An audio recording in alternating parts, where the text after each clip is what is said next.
I think we're good. Yeah. You good? Yeah. Hello, everyone. Hello, everyone.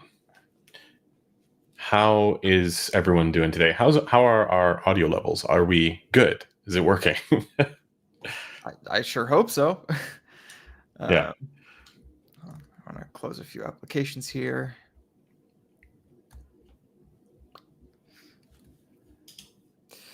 I see a couple folks in chat. Nice to see Hobby Talk here as well. We haven't done one of these in a while. We've been very busy. So Yeah. apologies for that, but hopefully we'll be able to do more here more regularly and more consistently. Nice. We may find a different time slot for this, but I'm marginally louder. Yeah. Ideally, we want to do something like this on a more regular basis. So thanks for sticking with us. I'm turning my mic up just a little bit. Yeah, this is also something that should be handled on Ping's side, but yeah. As long as it works. Okay. Yeah, we got some people pouring in now. It says my audio quality sucks. Is it because it's room tony? Yes, I can switch it. That is why. Dang. Okay. Well. Yeah, he just moved, so yeah, I think that's why. Well, do you want to do the intro? I can switch over to a different mic here. Yeah, it's up to you. Yeah, you can do the intro. I'll switch over.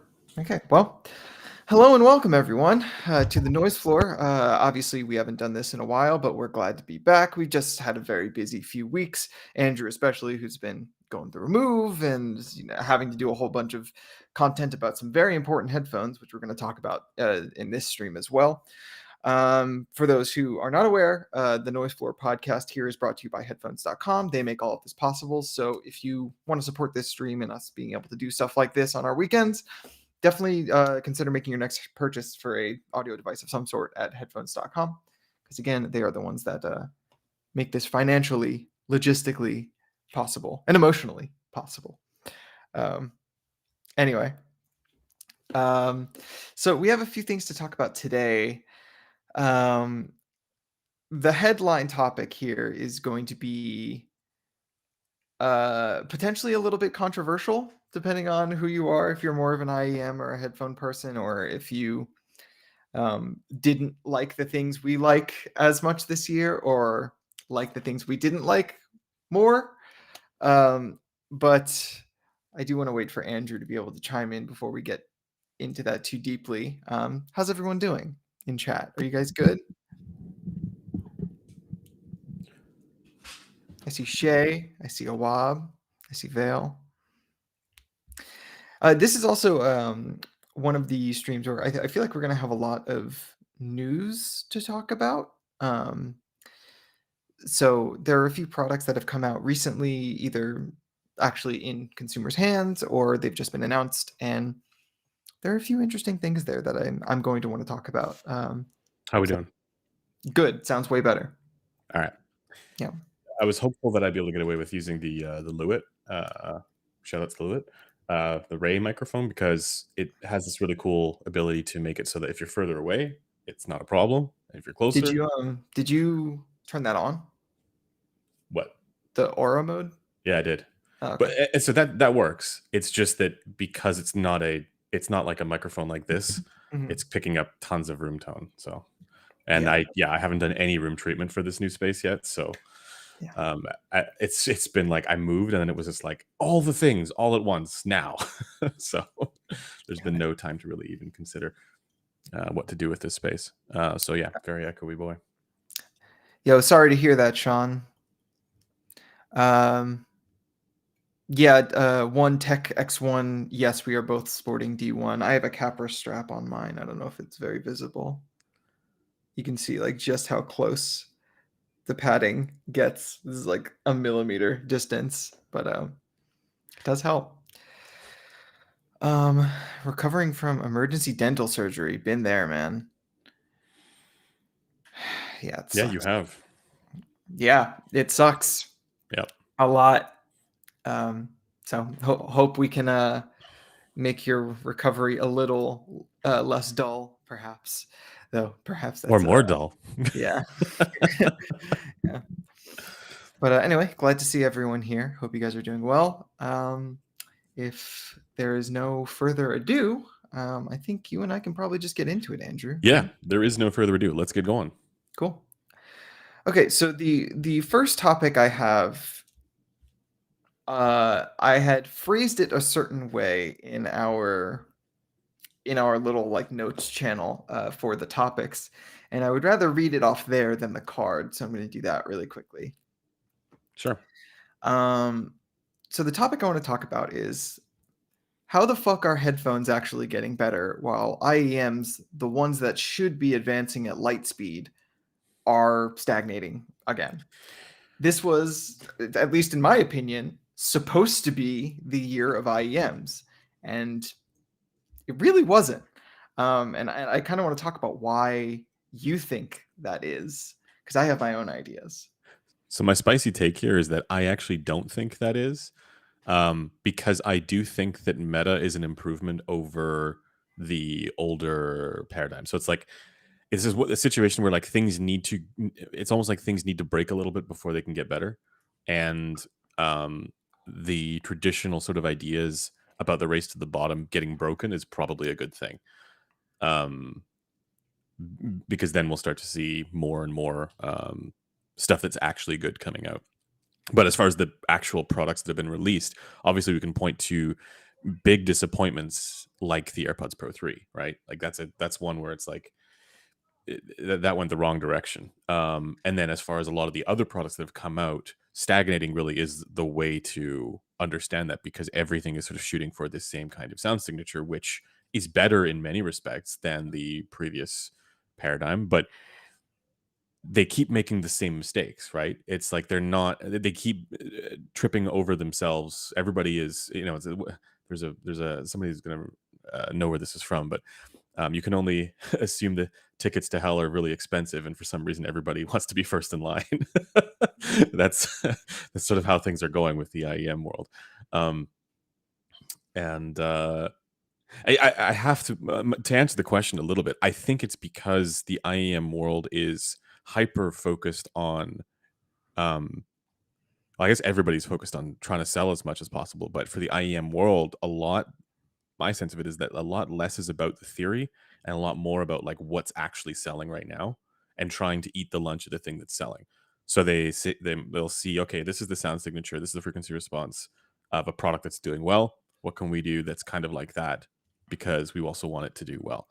And then the people who you talk to in the IEM world, like there are people who are very knowledgeable in trying to do, you know, various different things. You wonder how much power they actually have to implement their ideas given the kind of box that things are in right now as far as what people understand good to be. Okay, I mean there are parts of that I think I agree with.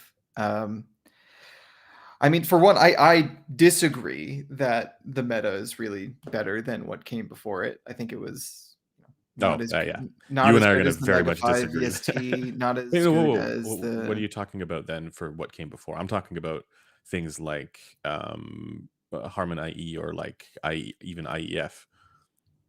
I mean, sure, yeah, but I'm more so talking about like since 2023, it's basically been a race to To actualize meta. the sound signature, and 2024 was the first time we really saw a bunch of these IEMs come about. Mega 5 Yeah. VST was like 2022, 2023. We only found out about it late 2023, but Well, you know, the hype train for meta didn't really take off until more recently. And that's what I think everybody is trying to ape, or not ape, but trying to emulate, right? Like they're trying to achieve products that are more likely to hit a hype train of some kind. I feel like once Kryn did the DSP Dusk and Timmy did the Da Vinci, it was pretty clear this was where things were going to be going. Yeah, and that wasn't Um, that long ago, was it? I mean, it's 2024. So Yeah. like, but we're at the end of 2025 now. Like in a market that is supposedly moving too quickly for a lot of people, we're Yeah. So basically exactly where we were before that's right. So is my my my issue. my demarcation here is when I say relative to the way things were before, I'm talking about the bigger picture of Right, I before get that. before. Yeah. Yeah. But the reason why the reason why Meta is there specifically is not even because I think it's the biggest offender of this. It literally says Meta on it, so it's a good indicator of what my gripe is about the new Meta thing. It's like if I were to choose an IEM that is indicative of the new Meta tuning, like it has to be that one because it has it literally written on the freaking shell. Do you think, Um, just out of curiosity, do you think that something like the Daybreak coming out, right? Do you think that's not a direct consequence of the popularity of, first of all, like the sort of new meta tunings to use the, like, not specifically the meta product, but like this style of tuning? Because if I remember correctly, Kryn was developing those kind of around the same time. Um, and secondly, the result of people having a better understanding of what the ear gain levels should be. I mean, Daybreak was absolutely tuned to whatever Meta JM1 Yeah, thing. and so I would Like say, that is was that not very a, yeah, yeah, intentional. right. And But that's my point. So is that not a good thing in your mind? I mean, of course it is. But Yeah. again, people have been doing this. The reason I bring it up is not because that's not better in the mid range, right? Hmm. Like that's obvious, but we've been getting that since 2023, and we're in the end of 2025, and like the people who want what this new theory is promising to people still aren't able to get it. And this is, I think, the core of why I wanted to bring this up and why I wanted to compare it to the headphone market.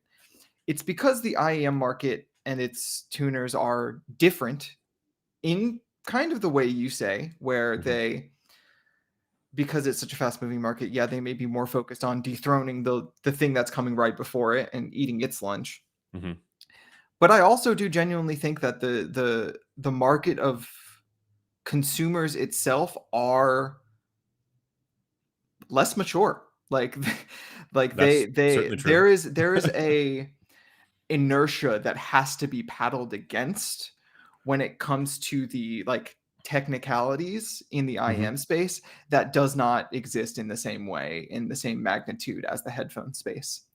And this means that if, say Critical is tuning an IEM, he cannot ignore the possibility of people saying, "Oh, this is, not technical," um, as much as say Sennheiser could when they're releasing a headphone. Because when it comes to the marketing that's going to happen for a headphone and the discussion that's going to happen around a headphone, the headphone market and the discussion has matured to the point where we understand that tuning is probably the most important thing, I think, Well, outside of, very small y- pockets of the community. Whereas you the say IEM that. space, no, no, no, I'm right. Like the IEM space is much, much, much more concerned with this. Like, and it's eminently clear if you just look at the difference between the two subreddits. So I If you just look at the actually, subreddit for our headphones, yeah. it's very much so a tonally occupied discussion. Whereas in IEMs, it's a fucking nightmare because it's literally just people talking about what colorations, Yeah. not even talking about it from that level of awareness, just talking about shit like technicalities as if it's, Yeah, I the truth actually of how these think, products perform. I think you are right in that that is the split, but I characterize this as a symptom that just occupies different price brackets. In the IEM world, it's No, ubiquitous, it's not. and in the Well, high end oh. headphone In world, headphones, it's you all, see that yeah, yeah, too, yeah. right? It's just there is a advantage in the like more modestly priced headphone world that's sort of eked out this space of reasonableness where reasonable Yeah. conversation takes place about these products, and that's not dominated by tonal technical dichotomy bullshit. Yeah. Um, and that's really where I see the advantage of headphone development, and it is really cool to have seen that take place. Um, in a way, it's also because of the accessibility of IEMs. Like the you can get so much more. How do I want to phrase this? The goodness of sound quality in competitive products exists at much more accessible price points in IEMs than it does in headphones. Um, and like even if you just look at like the full spectrum of sound, right? Like you can Oh get yeah, no, yeah. a Flat out, you just Daybreak get more or you extension. get better. Yeah. Yeah, in IEMs. Like um, that's not controversial. yeah, and so I think for a lot of people who are they're able to be audiophiles for cheaper. Yeah. which is a good thing, I think. It's To an extent, yeah, I yeah, think yeah, so too. yeah, And there is still plenty of talk in the budget IEM sphere about things like equalization, and I don't want to make it sound like those discussions and that importance isn't there. It's just when you go into like the larger communities about this stuff that aren't on Discord, it's pretty disappointing. And I feel like if I were in Crin's position, like running my own IEM brand, I would be as worried about that as he is. Like I 100% yeah. understand why someone tuning in the IEM space has to worry about that stuff and can't just take a chance on doing something that's not going to be Yeah, I technical. mean, I share the diagnosis of this of the the disease. um, and it's sort of created this inertia for product development that has led to, quite frankly, worse tunings or worse versions of the good tuning. Right, like the good tuning is not able to be as good as it can be because of this inertia. Um, but I do still think that, like, I guess the way I look at this is like it's still better that people are understanding this stuff in terms of what the new meta concept is built around than the ideas that propagated before for what meant for good sound quality, because it's not like the tonal technical dichotomy bullshit didn't exist back then too, right? It's like, Yeah. so you Yeah. still had that problem, and now it's like in a way, it's like, yes, there is this concern for anybody making IEMs that's leading to these worse products because the community understands things incorrectly, right? That's fine, but I'd rather the community at least have a moment to, and not just the community, I guess the industry, have a moment to consider that problem rather than just everything homogenizing to the same sound signature because one influencer or hype train happened to, do well there. I mean, yeah, and that is what happened, right? Like that Yeah. is basically exactly what happened is Kryn did a thing and now everyone follows, which, Yeah. you know, It's like the IEM market right now is in a moment of, well, for those of us passing commentary and judgment on these products, at least, it's a bit of a moment of reflection of, oh shit, maybe there are these other sound signatures that are preferred, or, because for people, even if they are tonal technical dichotomy pilled, for some of them, they're hearing these products that are more new meta tuned for the first time and realizing, wait a second, maybe this tonal technical dichotomy stuff doesn't actually matter. Like, I'm not sure everybody's going through that, but it's better than the ideas before of like, this is the only thing that is good. This one sound signature that is only going to satisfy this one group is good. Um, so I'm okay with a moment of reflection, even if we're seeing a homogenization of products just in the other way now. yeah, I mean, in many ways, the meta thing is just another Harmon target, right? It's just Completely agree. It's the harm and target for now, right? It's the right. same thing. But Yeah. I can't help but feel like the reason, and again, the reason I decided to put headphones right next to IEMs in this image is not just because headphones had a better year. It's because headphones had a better year precisely because they didn't do what And IEMs were and and doing. and I share exactly. I know where you're going with this, and I share that sentiment completely. It's what you and I have talked about, behind the Yeah, scenes a little no, bit. they The all of the risk that they're headphones taking. in this image Yeah. are as good as they are because they took the what is a chance, like they took a risk on tuning Yeah. normally, Yeah. which is a risk, like even in the headphone Well, space where there's a little bit more I maturity. Like all of these products are reasonable. And I mean, I don't know so much about the XV, but I assume the Cloud S yeah. Wireless 3 sold well. The Head D1 sold well. The Sennheiser HDB 630, obviously it's a Sennheiser, so it's going to sell well, but it sold very well. Mhm. So I don't know. It's not that the AirPods Pro 3 and the Meta didn't sell well, Yeah. but it's not, I don't think it's as big of a potential risk as the people tuning IEM seems to think it is to I tune don't a little bit less yeah. sparkly. Here's the thing with that though. Having spoken to product managers in the higher echelons of some of these companies, um, I think for them it's a risk in the sense that they don't know that the market is going to respond well to something that is normal. but I also don't think like in fact I know they're not thinking about this stuff in terms of the tonal technical dichotomy at all. They're not thinking about this in terms of like, well, we need to do this technicalities bit to satisfy this group of online Yeah, they're discussion. probably not thinking about it as a separate No, thing. They're probably they're just thinking not. about sound because They're thinking they're about sound, and but engineers. even in that thought process for them, right? The idea of it being a risk to do something normal. So I don't know how much I can give away on this, but like I spoke to a product manager about the development of a very popular recent release that was well received by just about everybody. And I know that they were unsure if that was going to do well in the market, right? Yeah, Like they were unsure if that was going to sell because it wasn't mega V shaped or something consumery or whatever else, right? Because they're considering how is this going to do outside of the audiophile space? Because nobody actually cares about the audiophile space unless you're a niche brand, right? Um, and and they were encouraged to by the reception, right, of this product. Um, and so I do think there's something true about what you're saying about like it. It's almost like they're becoming more okay with taking the risk on normal. yeah. um, I think that's true, but It's how much wild they're that taking. normal has to be a risk to begin Yeah, with. yeah, Like, the yeah, fact that we have to work so hard to inculcate this expectation of normalcy yeah. from our products Yeah, but to because that's the to thing is like even us saying this, there's people going to be watching this right now who are going like, "Why the fuck do you want normal? I want sound to be exceptional. I want it to be unique and special." It's like normal done well is special, right? And that's where I think for a lot of there is a disconnect there even between engineers and product managers, right? Like people who are like developing these products, they want to make the the D1s of the world, right? They want to make these products that are like or like the Focal Alexas of the world or like iterations on that stuff.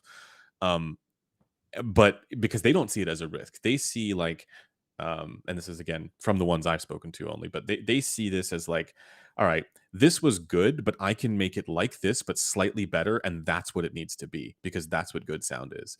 And then they'll take it to somebody higher up, so someone in management, and it doesn't sound special or unique or doing all those things, and for them that's like a risk to release something like that in the market. So um I think that um I think you're right. Like it is a matter of the headphone world, and I also want to note this is playing in that the higher end slightly of where the normal conversation, the normal discourse takes place on these products. Um, that's where we're seeing this. I do think that that's the difference. That it's not that the engineers figured out what good is finally. It's that no, definitely not.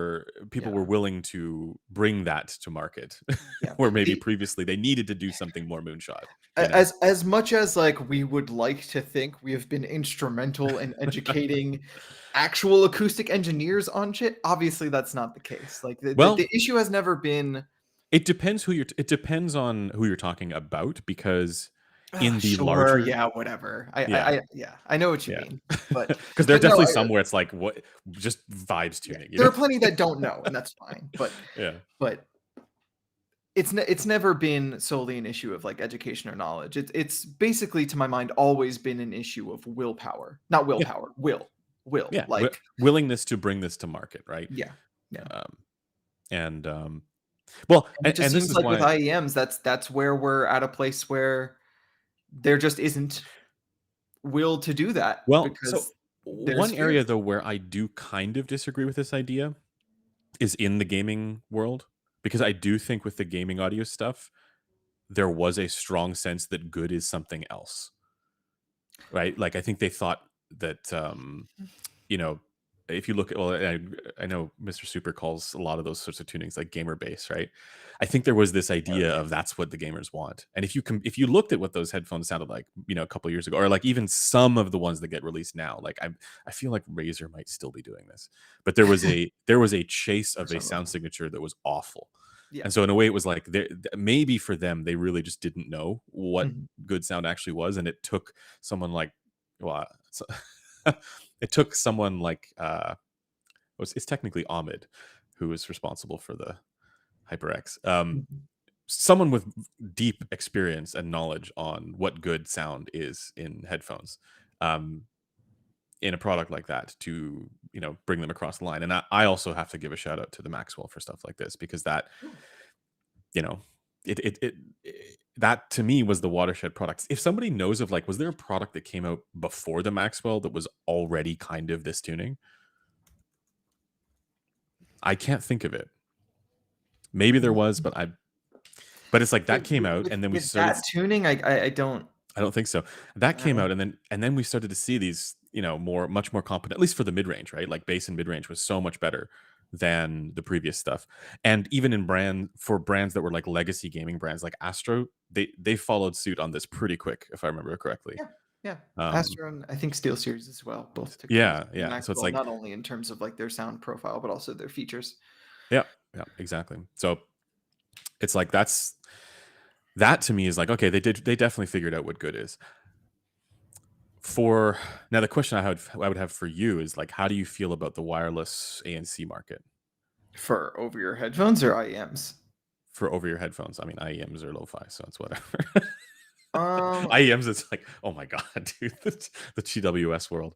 so I But, mean, when it comes to the big players, I don't see like it's not like the um gaming space where there was this kind of dearth of knowledge about headphone sound quality prior, or this idea that something that wasn't good was actually good for whatever gamer stuff. But like the Boses and Sonys and Apples of the world have no shortage of their own acoustic research, and they are probably doing what they feel is indicated by the research. So I if don't think you something like the Sennheiser HDB 630 selling very well in our very little niche of the community is really going to move the needle at all for companies like this. Whereas with the gaming space, the sales of things like the Maxwell did actually have an impact, and I think well, caused people to yes. rethink their approach.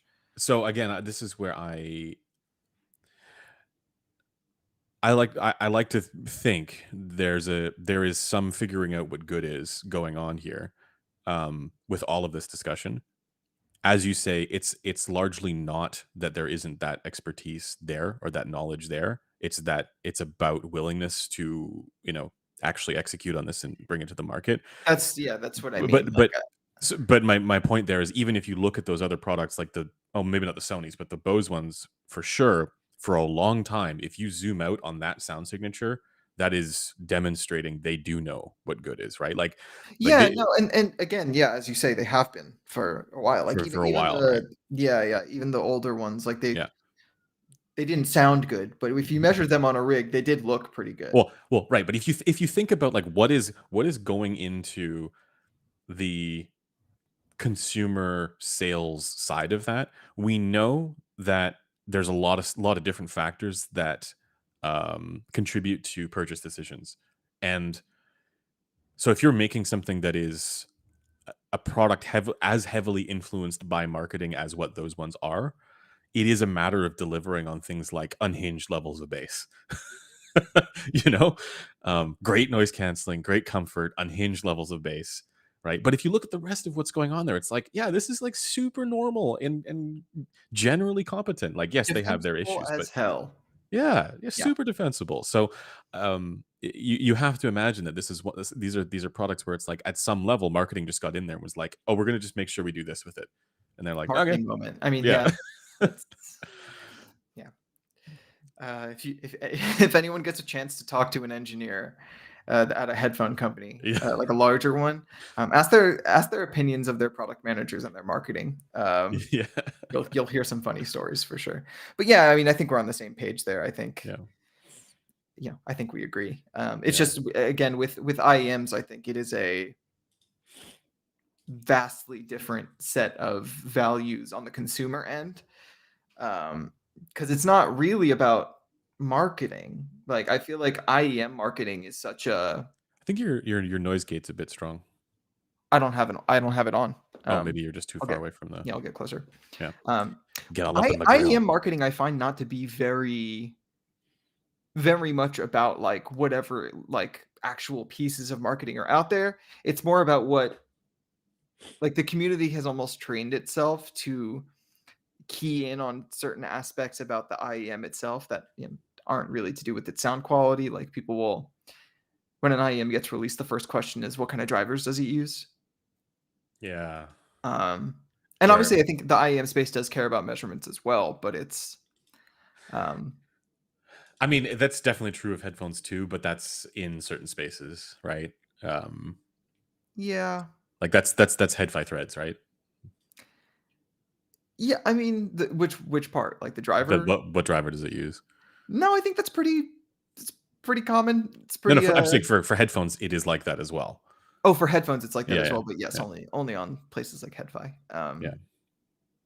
Well, I don't know. They're I feel like that's mostly in the positive cases, like where people are really excited about a headphone because of its driver, it's on HeadFi. When people are really negative on a driver when people are really negative on a headphone because of its driver, that's usually on Discord. Yeah, um, but yeah, I guess bringing it back to the topic, and we haven't really talked about it much, but the AirPods Pro 3, um, I feel like does kind of suffer from I I don't think anyone at Apple is concerning themselves with bullshit like technicalities because they're way yeah. beyond that point. No, But that's I think there was a concerted effort to tune for something that was more exciting or vivid, or the extra bass distinction and the extra treble. I think was something that was perceived as the opposite of a risk, like something that they yeah. figured the average person would enjoy more. And they may be right. Um, but it's fascinating to me that across the audiophile community, the consensus has been fairly strong that it is not as good sounding. It is a shame that making a thing that you feel confident people are going to want is also congruent with a thing that is likely to sound worse. You know? Well, yeah. So in this case, if it's a mass market product like that, Yeah, yeah, yeah, I assume it would be very hard to satisfy the needs of like yeah, the 18 to 25-year-old men who are in the audiophile community versus the 18 to 25-year-old men who are not in the audiophile community, yeah, because yeah, yeah, yeah. just in that small demographic split between enthusiasm and not, I feel like there is a pretty big difference in terms of what kind of sound profile is preferred. Yeah. Um, but yeah, I mean, I feel like we don't really have that as an excuse in the audiophile sphere. Like I don't know, we're a pretty homogenous bunch, I think, in terms of sound preferences. I think obviously when it comes to broad strokes, bass and treble, yeah, there'll be like mild differences, but I don't really see like that huge a gradient of preference internally to the audiophile community. It's more so when you get outside of it, when you start to see like people like ungodly levels of bass or ungodly levels of treble. Um, I feel like I'm in a fever dream advocating for the normalcy of even the weirdest audiophiles, but that is basically what I'm saying. And it does make it, in my opinion, more defensible that the AirPods Pro 3 was kind of a swing and a miss for us, but less defensible that there's no Well, reasonably neutral IEM out there yet. I don't know. I it's an interesting question because when we talk about risk, we talk about things like this is a riskier sound profile. Like I would say the AirPods Pro 3 is a riskier sound profile based on what we know people like for sound quality, right? Which comes with the presupposition of risky for who, but But that's kind of what I'm saying is that like, well, based on preference research and what we know about listener preference generally, a more V-shaped sound to that degree is likely to be riskier than something that is has less trouble, for example. But from a marketing perspective, it's not riskier at all because you have the ability to make it that more vivid thing, and there's a lot more you can do with that. So when it gets into the hands of various tech tubers who are very much okay with are looking for a more vivid kind of sound profile, as you put it, a product like that is going to do exactly the thing that they want, or it's going to be well received by them. And I think it was in that instance. That doesn't Yeah, change the fact that the sound profile itself is riskier. And I say riskier also from like a fundamental level of product anatomy. category. Oh, Yeah. okay. Well, product category for the anatomical limitations, right? So it's like, that the well, a you're dealing with length mode issues regardless. So to have a treble profile like that is inherently riskier. As in, it's going to be fine for some people, but for the people who it's not fine for, it's much more intolerable, right? Like it's just not at all something that's going to work. And then number two, um, it's the whole pinna assumption bit, right? Like that's uh, going harder on tunings that are further away from a population average. Um, I guess deviating more from a population average for pinna, uh, I think is riskier to that degree. I should say, I think is riskier as well because you're going to have people who are closer to that where they perceive that treble level as more extreme than it is. Obviously, they do that to balance with the bass. If that's what they're trying to do. If they're going to raise the bass, you're going to raise the treble. But I think the product itself did end up being riskier overall.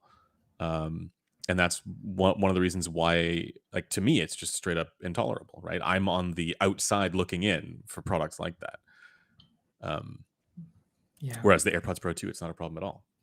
Yeah, and for the people who found the AirPods Pro 2 lacking in engagement, you got those Apple Music EQs, baby. You can boost the bass or treble to your heart's content. Obviously in a non-granular way, but I feel like the idea of delivering a product with a more, let's say, opinionated V-shaped tuning, and then not giving people the ability to undo that if they want, is a much worse idea than giving people a more normal tuning, but letting people add spice if they want to. Yep, that's exactly it. It's like if they wanted to do But this, I feel the exact same way about the passive IEM market. Like it's the exact same thing. yeah, Except I don't know. There's just a lack of will, it in seems a like. way, it's kind of like for people. I'm just thinking again of Apple's like approach to product development generally, where their idea is like, okay, we're going to make this thing that we're almost going to like force our ideology upon you in how you use this device, into what this device is, um, and you're not going to have the sort of lack of customization is what I'm talking about here, right? Like they don't do the customization stuff because they're like, if we do the customization stuff, there's this idea that like, hey, we didn't do it correctly for you. Um, in a way, it's like when you consider what actually makes for a good product, the HDB 630 is so much more the right kind of product, like an actually good product, than any audio product that Apple has actually developed. I mean, we could obviously not the AirPods Pro 2 notwithstanding, but like that as an idea for understanding how a uh, listener preference varies, but also the response varies on different heads. Um, Makes so much more sense. So you're almost limited by your product ideology in other areas because you know that you don't have the ability to actually explain to people, you know, any of this. You also don't really have that much opportunity to educate people on how to customize the sound. So if you're going to be making a product for the mass market, you're like, okay, well, this is just what we're going to do. um, so yeah, I don't know. I don't know. This kind of gets us a little bit further away from the topic, but it's I I see it as like the over ear headphone world um, has had the chance, I think, to iterate more or basically take the things that were already good and just go a little bit further. Whereas the IEM market has all just tried to point at the same thing. Um, yeah. Dude, in that original article I did where like the subtitle is why isn't there an HD 650 of IEMs? The reason I want that is so we can have the beginning of the IEM market. Do you know what I mean? Like, headphones had the the Do you not DF think the Pure is thing, that though? like, figured out, like, 30 years ago. Oh, wait, DF loudness, No, or just just DF? DF with a little bit of extra warmth. Like, Yeah. that's not controversial in the headphone space. We've had it for so long, and it's been a benchmark for so long. Yeah, but I mean, IEMs haven't had that. that exists because of DF loudness, right? I mean, whatever you wanna call it. Yeah, they took a DF-like approach and warmed it up a little bit. Like, it Yeah. wasn't a raw DF headphone like the K240 DF. It was DF with a little bit of sauce. And, hey, that's what we're advocating for, right? But, Would you not say that the Pure ended up being that? I mean, I would, but no one gives a shit because it's, like, boring to people, and that's fine, but it's also not perfect. Like, Some people think the it is too HD6XX is boring warm. too, It though. is still prone to the same treble bullshit that a lot of IEMs are prone to. Um, so, Most IEMs, it's a yeah, honestly. $90 product that sounds okay. Um, I don't know that it necessarily represents the neutral baseline that the 600 or 650 represent in terms of how it is, how it is able to be referenced against versus other IEMs. Here's a question for you on that. This is a bit of a tangent, or Sure. not tangent, but bit of a, yeah, off track, but whatever. Do you think one of the reasons why people are resistant to the Pure is because higher signal to noise, uh, like the product itself results in a higher signal to noise? So the things that they maybe they're listening at different volume levels. You think, Well, I'm just because the IEM is literally passively attenuating the noise in their environment? Yeah. Yeah, exactly, versus an open back like an HD6. I'm just wondering about the differences that we're dealing with here. I mean, to Um, an extent, maybe. I well, mean, I think it's if the people hear The Cure and they don't like it, I think it's just they don't like it. Like, for that's sure, sure, this is, like, I'm just wondering if because the complaint is that it's got too much low mids, right? Like, it's a bit soupy, it's a bit, lacking in, like, people say, well, might say it lacks technicalities or something like that, yeah, right? it's too warm is, Too kind of more warm, sure. exactly what I Yeah, tend to say yeah. because it's like it's, probably a little bit too much bass and low Yeah, mids, but sure. Yeah, yeah. yeah, yeah. Well, actually, that's the other thing is that the 650 rolls off in the sub bass, so you're not dealing with the as much of the slowness, to sort of, complement that Hard added agree. warmth. Hard Yeah. agree. Um, but, I mean, it would have looked really weird on the graph, I guess, compared to other IEMs if we just like, tanked off in the sub bass. I mean, Maybe somebody should try yeah, that. I don't know. but I don't know. There's also kind of an obsession with bass in the IM sphere that There is, really like, is. There really is. only gotten worse in the last few years, and Yeah. I think it speaks to, like, a fundamental misunderstanding of audio signals, but that's a whole different discussion. When it comes to the Pure, and I think why people don't treat it as, something like the HD650 is because it's not as good as the HD650. That's very clearly it, and I think, if there were a way to make that platform better, we would have done it, but we weren't I would because of how the crossovers and drivers are kind of arrayed in that well, setup. and you're We weren't dealing gonna with change that shit. Like, right, and you're also dealing we with couldn't have less warmth while also having the mid-range be better than the Hexa. right. Um, we and um, we couldn't have the mid-range to lower treble be better without also, stacking a lot of dampers and maybe cutting the upper mid-range too much. Or sorry, we couldn't have the low treble, like, length mode thing be better without over damping the mid-range in the Yep, 2 to 3 got it. kilohertz region. That makes So, like, sense. there are just enough limitations with it where, like, it's very obvious to me why people wouldn't like it because it's not all that great, but it's a limited product, so that's Well, all products involve some sort of limitations and compromise, right? yeah, for sure, but I feel like, when you're your own brand, like Crin, for example, or, you are a tuner at a brand that has a bunch of resources, like, say, John Park at Linsol, you can, you can certainly do something more like what I think we both want.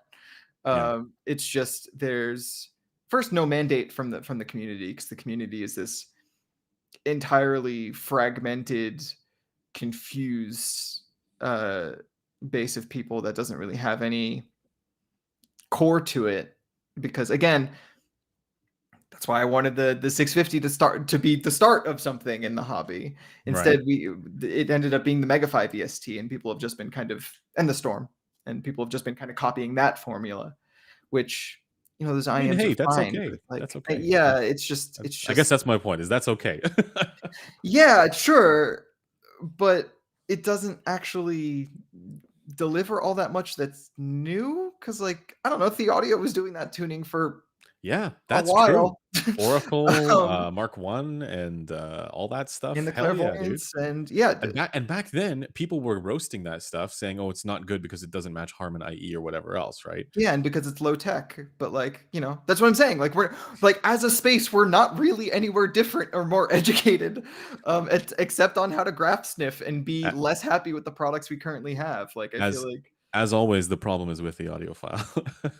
well, yeah, it's No, but manifold. It's not to your just the audio point, file. It's the companies as well. But sure, it's just but interesting to me that like we have a brand like Zgat now, whose basically entire purpose seems to be hitting this Mega 5 EST version of the target in myriad different ways.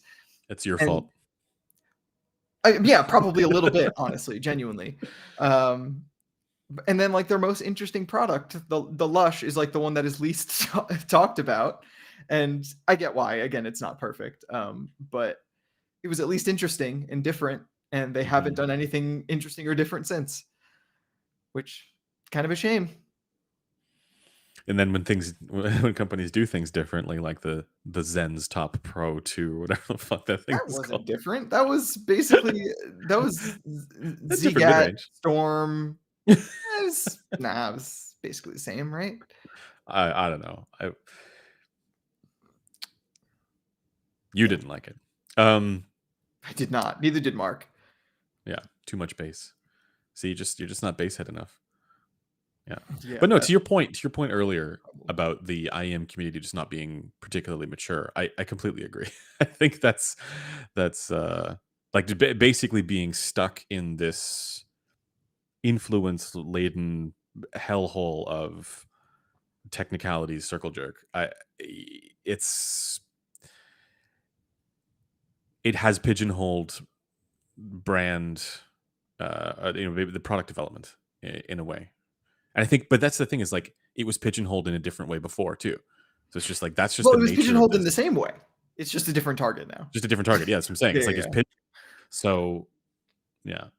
And 'Cause- in a way, it's like I even kind of think that the older tunings, like the older targets, would have sounded more technical, right? well, And they so it would did. have been That's yeah, the yeah, yeah. whole. So Like, it's so there's a in a way, whole it's like cohort of people who say the who new are yeah, meta is yeah. bullshit because it But sounds less technical, and they're right. yeah, But sure. it's But I go back to this thing still of it's better that there are multiple versions of this. It's better that that disagreement exists than doesn't. And absolutely. so, in a way, it's like, yes, it's immature. We're always going to see that image. Well, we have for a while seen that immaturity just in different ways. But I do think that this does mark some kind of progress where they're able to say, oh, wait, okay, there's this version of good. And then there's also this version of good, you know? Yeah, but Um, the problem with the IM sphere is, like, once something is triangulated to sell well, that's what we're getting. that's, that's what everybody's And doing. and to be clear, like Well, and that's why I got to give a shout out to the Rockies, which it was not quite for me, but like I was mad about that one because it was almost great, but it stumbled in a number of ways where it was just too much trouble for me. But it did seem to me like what they were trying to do was like iterative, not part of that sort of homogenous. I don't know that I agree, considering it literally looks exactly like a Mega 5 EST. I haven't heard it yet though, so I don't. Its treble profile is different.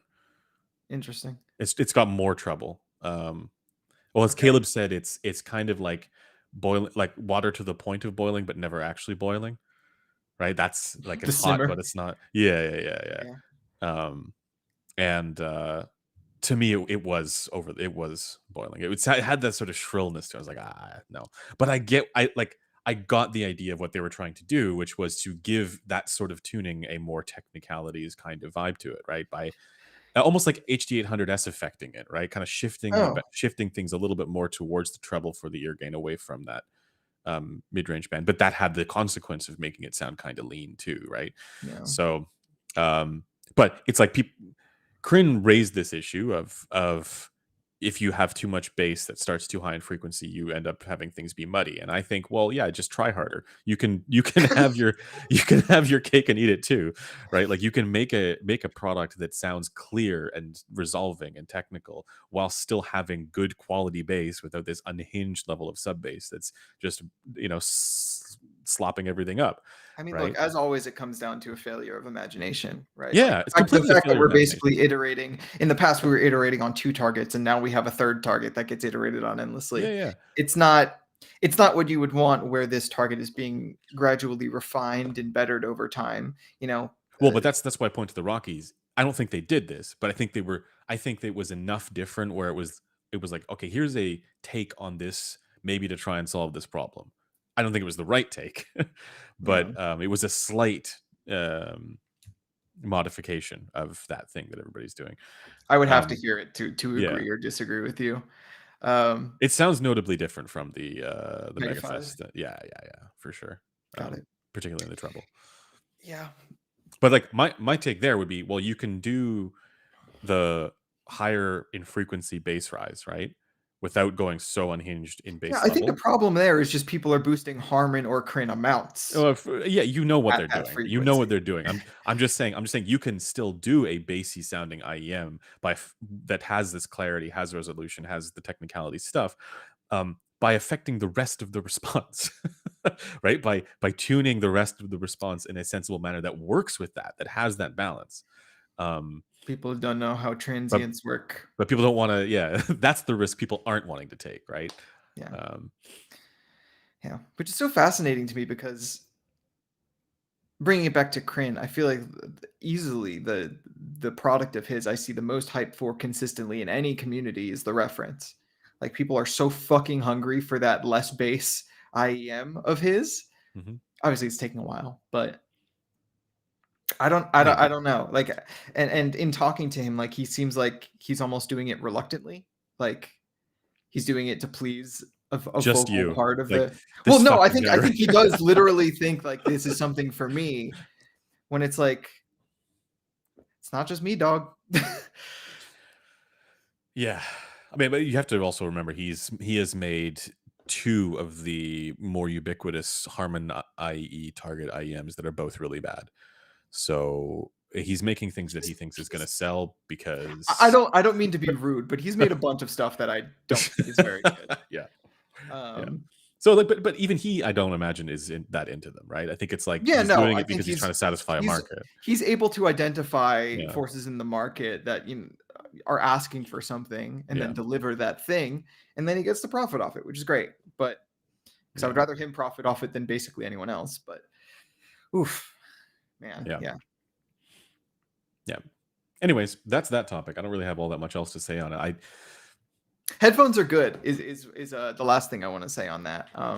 It boy, so it I feels so do good to like some headphones again, people. Let me I tell I, you. I do want to give, I don't know, like we were just talking about how this isn't just that manufacturers are doing this because of about like manufacturers are doing this because they're starting to want to take the risk on making things sound normal, right? Or that kind of thinking. But I don't want to discount, in the last 5 years, the emergence of evaluative standards that maybe hadn't existed before, or like evaluative standards were less ubiquitous. Evaluative standards at all were more siloed. Yeah, I err towards not acknowledging that stuff too much because I feel like it comes off as too much of like a brag. Well, but Because I don't like think it's. I don't, this is what I'm saying. I don't think it's us that's necessarily doing the leading there. I think if you look at the tech tuber landscape a little bit more, they're the ones who've started to adopt evaluative standards for audio, right, with measurement equipment and stuff like that. And I think the ones that have larger platforms and things like that. And I I mean, I do guess you're mostly think, talking about like LMG. yeah, stuff like that. And I think it's like as soon as that's become a more commonplace, like it's not just in audio, right? Obviously, for a lot of tech tubers, they're like they're all sort of in an arms race to see who can provide more data on things, right? And I there is wouldn't know. I don't yeah, participate in any it's to tech do with the outside of this valuations of, like, community. everything, right? Like, if you talk to Joe, right, it's there's so much, uh, so many different ways you can provide data on stuff, right? And it's a valuable resource, right? I think that there is at least a recognition of that, and understanding of, okay, well, this is at the very least going to look good from a marketing perspective relative to commonly understood or commonly used evaluative standards that people might have. Again, not saying that's us necessarily the leading the like, we're not the reason the HDB 630 is good, is Yeah, what I'm saying. I don't think so either, which is why, yeah, this Yeah. wasn't an avenue I was Even though it's a going product down. that is, like, tailor made for the kinds of things that we talk about at length and is great for that. It's what we want. But we're not the ones who they were trying to please necessarily with this product. But I do think there is something to be said for, well, the measurements are not going away, right? The toothpaste is out of the tube. If anything, they're becoming more ubiquitous. These are the kinds of evaluative standards that people have.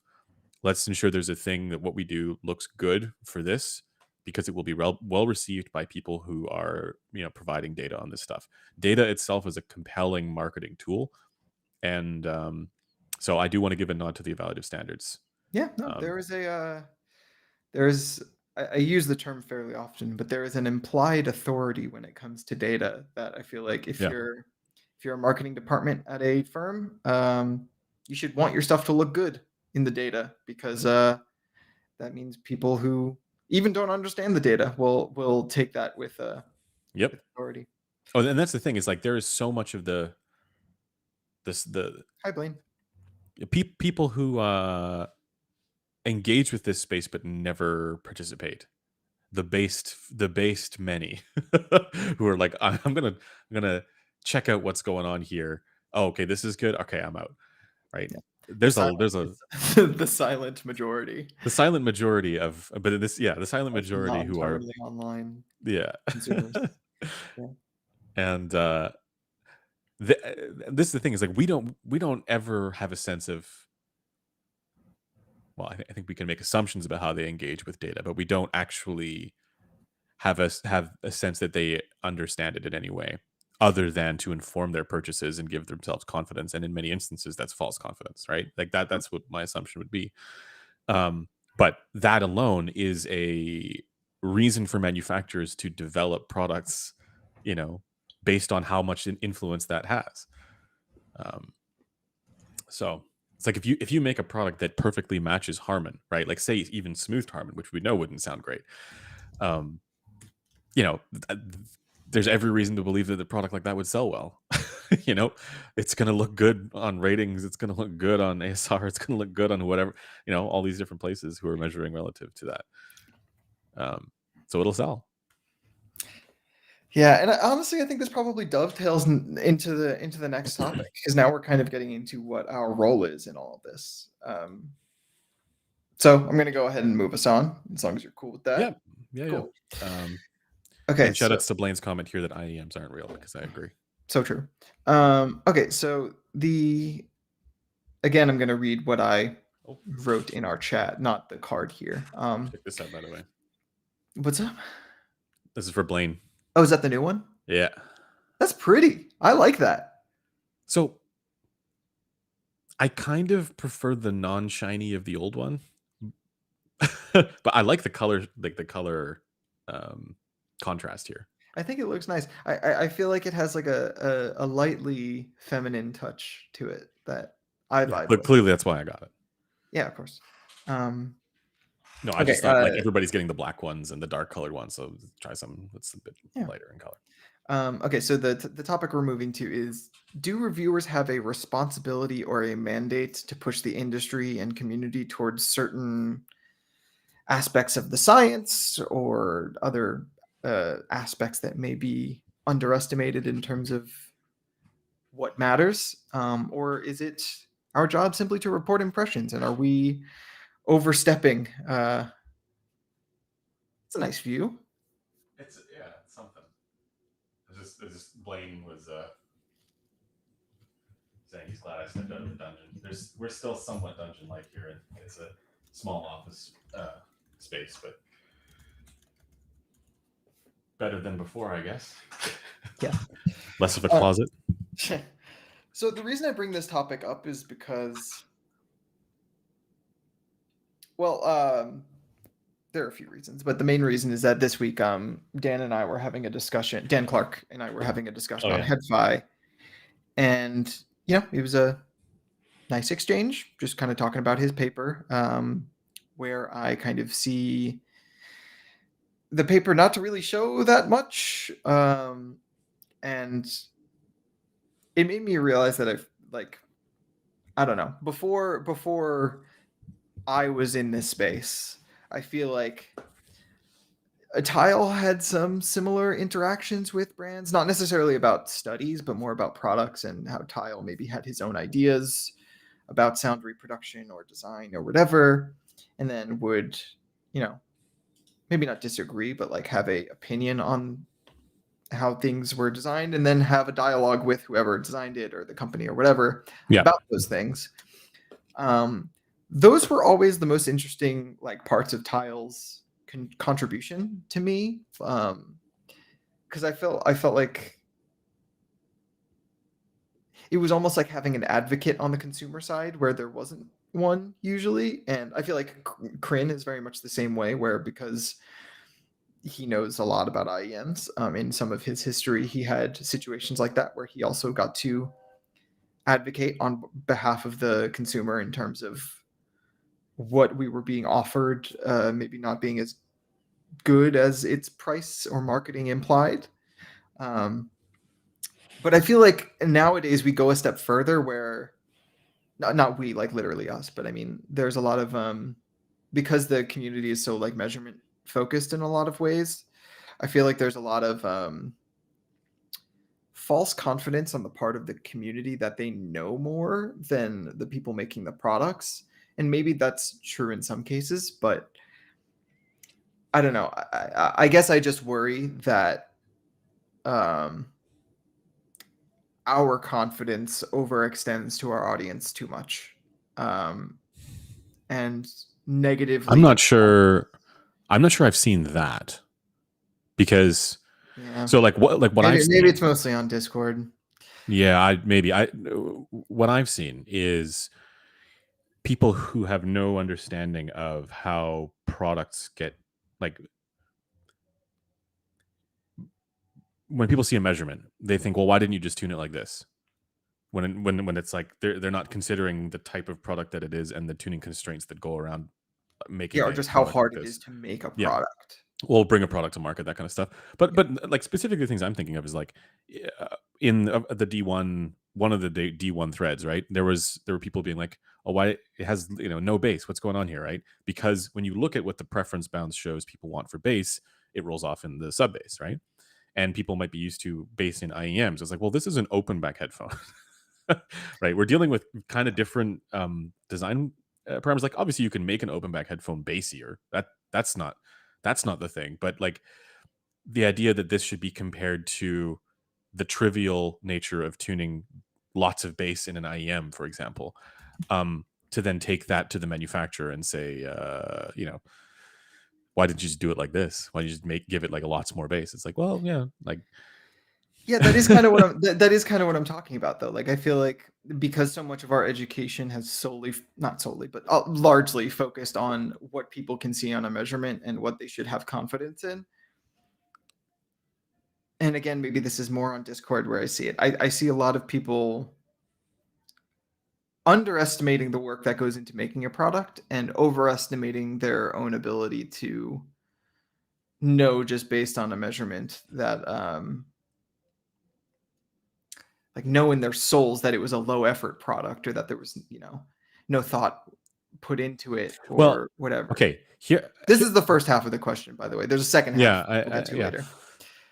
So with this though, what do you say to situations where there are clear examples where something went wrong? Like, okay, I'll give you two examples. Sure. There's an example of the Sennheiser HD620S.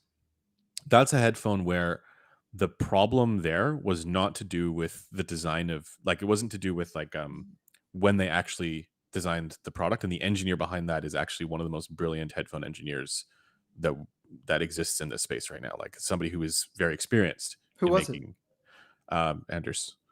Oh, he did 620S? I well, I'm not sure if he did, if it was just him, but like my understanding is he was involved in that one.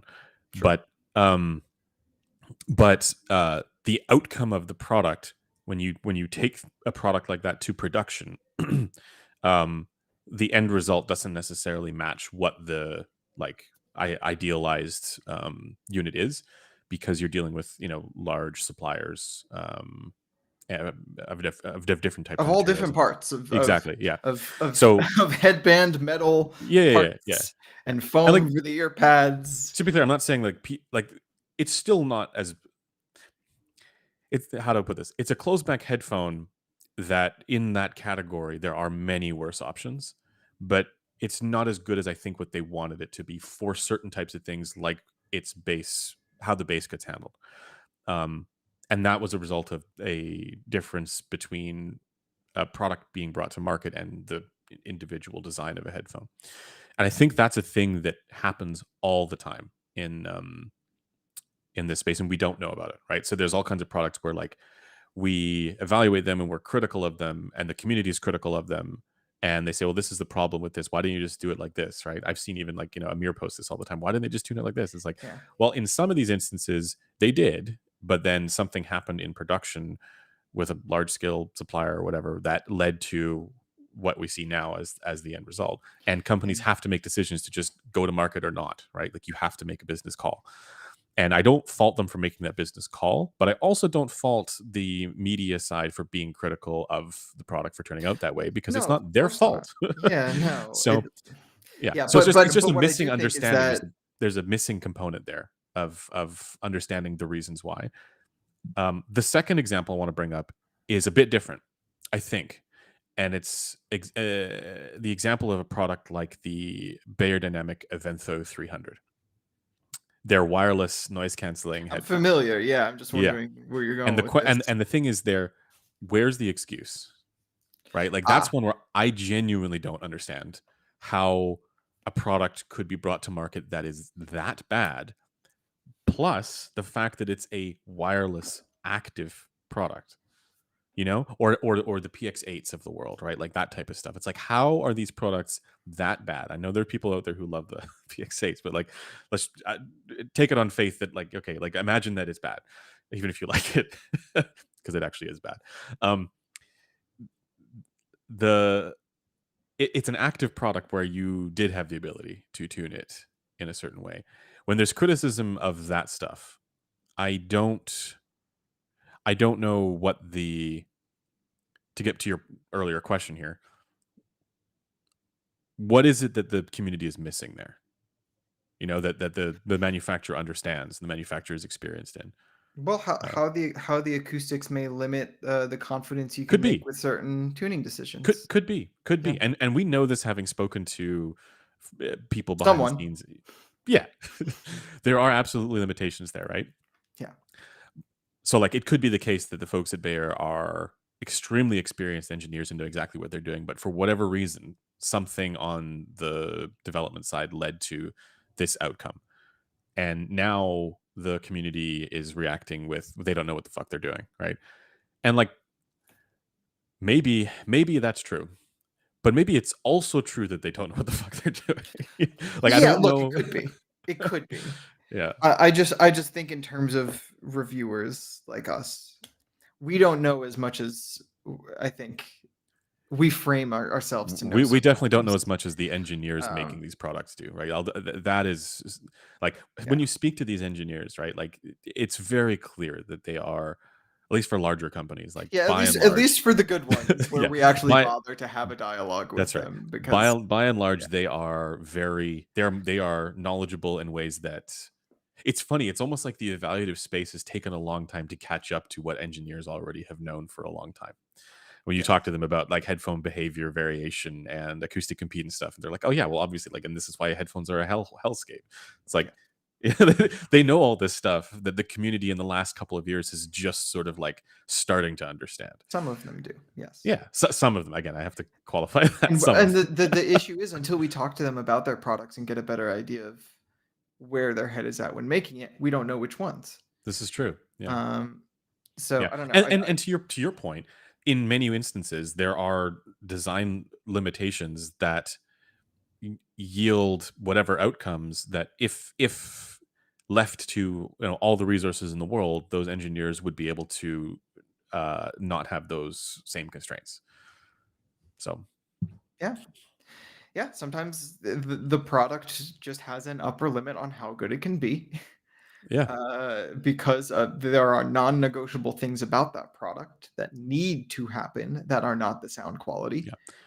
And I at the end of the day on this, I just come down to yes, it's probably true that the community is giving undue criticism at brands at people behind products, right? And maybe we're even partly responsible for that in terms of we're the ones doing the measurements and communicating how the performance is, and the reaction is like, oh, these people don't know what the fuck they're doing or whatever, right? Maybe that is unfair, right? uh, it wouldn't surprise me if in many of these instances the engineers really do know what's going on and it's just they had whatever constraints.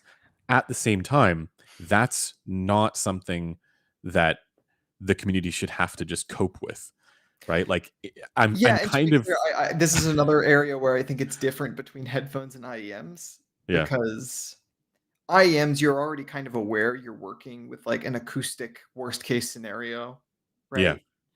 right? Um, but you can either indicate that you have a will to do something good by shooting for a decent tuning or Dude, not. your audio levels are all over the place. Oh, sorry. Yeah. Um, Say that again. you can either indicate that you were going for something reasonable by tuning well or not. Hold on, I'm trying to turn this so where I'm Yeah. sitting makes sense. Whereas, like with headphones, especially with more complex designs, so much more of the differences we'll see across headphones is due to their acoustics. Whereas I feel like with IEMs, it is more homogeneous and that it's all very small sealed volumes placed the same way, give or take a little bit of venting. Um, so I feel like the constraints are more universal. Thus, we should see kind of more creativity or better approaches to get around that stuff and still provide decent stuff. But we don't really see that, and we don't really see anyone trying to solve that core acoustic constraint either. Weirdly, the main people I've seen try to do something to offset one of the main acoustic constraints with IEMs is Moondrop, with their illumination and illustrious, like going for very open designs, which introduce their own compromises, but it's interesting. It is better in certain ways. It is less variant across loads, input loads, I should say. Less occlusion Um, effect. less occlusion effect, a whole different, more open perception to the sound, which affects how we unpack the frequency response it delivers. But you don't really see that in IEMs, especially not that with also delivering a decent tuning. Yeah. But I guess I'm not sure how this relates to the earlier question. Well, Like as far because as I feel like when a person with misplaced confidence starts shitting on an IEM brand for being unimaginative or not knowing what they're doing, I feel like just on average they're right more often. Because wait, sorry, the criticism is correct? on average, I feel like it's correct more often, but mostly because I feel like most of the people who are in the game tuning IEMs are not engineers as much as they are tuners, if Mhm. that makes sense. Mhm. Um, at least Well, in I my don't know. experience. I I do think, I mean, this goes back to the earlier topic, but I do think in certain circles there is a ability to there's an engineering ability that is high, or like maybe even would say like a tuning ability that is high, but an understand a recognition and understanding of of this stuff that maybe is where the community would have a stronger sense. Um, Again, not across the board, and this goes back to what we were saying Yeah, before definitely about not. like you know but yeah, I'm thinking of when the community is critical of the reason I bring this up is I do think there is utility in the community's criticism, even in the good scenarios, right? Like you're talking about in IEMs, where it's like, there are all kinds of reasons for the community to be critical, and in a way, that's resulted in like a holding the feet to the fire. I think that it's also, even though some of it might be misplaced, some of the criticism might be missing a lot of context. Yeah. I still think there's a utility to that criticism. Is all. Yeah, there is. I just worry that it comes from us potentially placing too much confidence in the hands of people who may wield it to say nasty things or incorrect things that sound more correct than they are. Yeah, but But also that like if was you're it. if you're the person behind the scenes of a product, right? You are not directly. You're not the one that they are necessarily levying that criticism. It's the Sure, brand, right? yeah.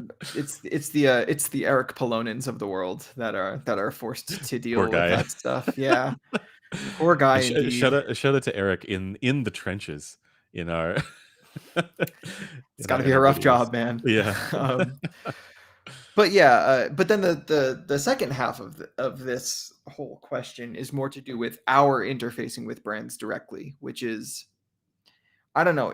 Obviously, I didn't have much experience with this before working with headphones.com, but I guess I at times feel uncomfortable um presenting my not presenting, but like, discussing my ideas on whether it be products or the science with manufacturers because I always feel like they, rightfully so, come from a place of who's this stupid fucking reviewer trying to talk to me in engineer's language. Like Yeah. there's always this insecurity on my part that or like an imposter syndrome where, and it's probably right in many aspects. I'm not an engineer. I can't do math, period. So I Well, am very much so just using what I little don't I know. have to try and have a big boy discussion. I don't But I know. I can't mean, what? I see where you're going with this and why. I wanted to bring up the example of the Kali headphone, where the conversation with the engineer there or the person behind it is like the most lucid, like everybody's speaking the same language. They know exactly they know stuff that we've just learned, as I said before, right? And they've known this kind of stuff for a while, even though that might have been their first headphone. But still the product ends up being kind of shit, right? Like, or kind of not great. Yeah, but And that's the thing. Like if we hadn't talked to Callie this and is we where I'm going with just did this. the This is review, we yes. would have dunked on that shit so hard, And this is and a we good would have been example. wrong about certain I aspects of was it. ready to say that that's the biggest disappointment of the year, and then the Yeah. AirPods Pro 3 came out, and clearly that's the Yeah. biggest disappointment of the year. But you get where I'm going with this. It's like Yeah. because we had a chance to speak with the engineer behind that, and because it was clear. I think that conversation was great because there was a mutual recognition of all of these things. Like we all sort of agreed on the what of it. We all agreed on, like, we had maybe different ideas about like a design philosophy or like a product philosophy, sure, but Or like what as was far possible to begin yeah, with. Yeah. totally. But like, maybe we would have done something differently. But like as far as the what of it, everybody agreed, everybody's on the same page, and we're all sort of like sharing our I guess lamenting the frustrations of this Lamenting is type of thing. accurate because yeah, Yeah. no. Yeah. So it's I think that in the best case scenario, or in the good um moments of discourse between people on the evaluative side or in the media space and the people behind the products, you actually see it's, to me, these are actually the best interactions that I see in this space. They're the most refreshing, and the most like, oh, that's why you did it this way, right? Like there's the most like kind of like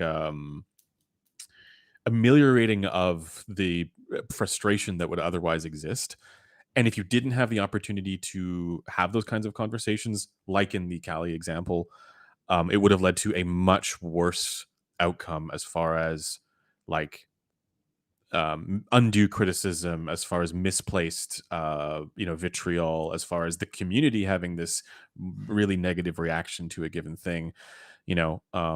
So when you are like imposter syndrome notwithstanding, like it when you are able to actually sorry, when a person is able to actually engage with the engineering, I do think this is a much better space for understanding what's going on with this stuff, and everything is improved as a result.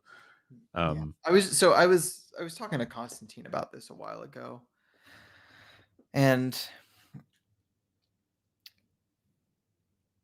again, this is kind of just me confessing my own sins more than anything else. But I feel like there have been situations in the past where I, as a reviewer, have criticized things that I didn't have the full context for. oh, for sure. So have I. And, It's- that stuff We like that almost did it does again. does affect people's livelihoods. Yeah. The sales of a product does lead to revenue, which leads to salaries and all that stuff. And I don't want to feel too bad about that stuff because it's in the past and I can't really do anything about it. Well, and also you need to consider that that's also a relevant data point, right? Like that's Well, it's also if what you consumers are going to do anyway. Like that's what consumers I'm aren't going saying. to come into this being able to have a discussion with the engineer. The product Yeah. has to stand on its own merits, yada yada yada. Again, that's why I'm not being too hard on myself.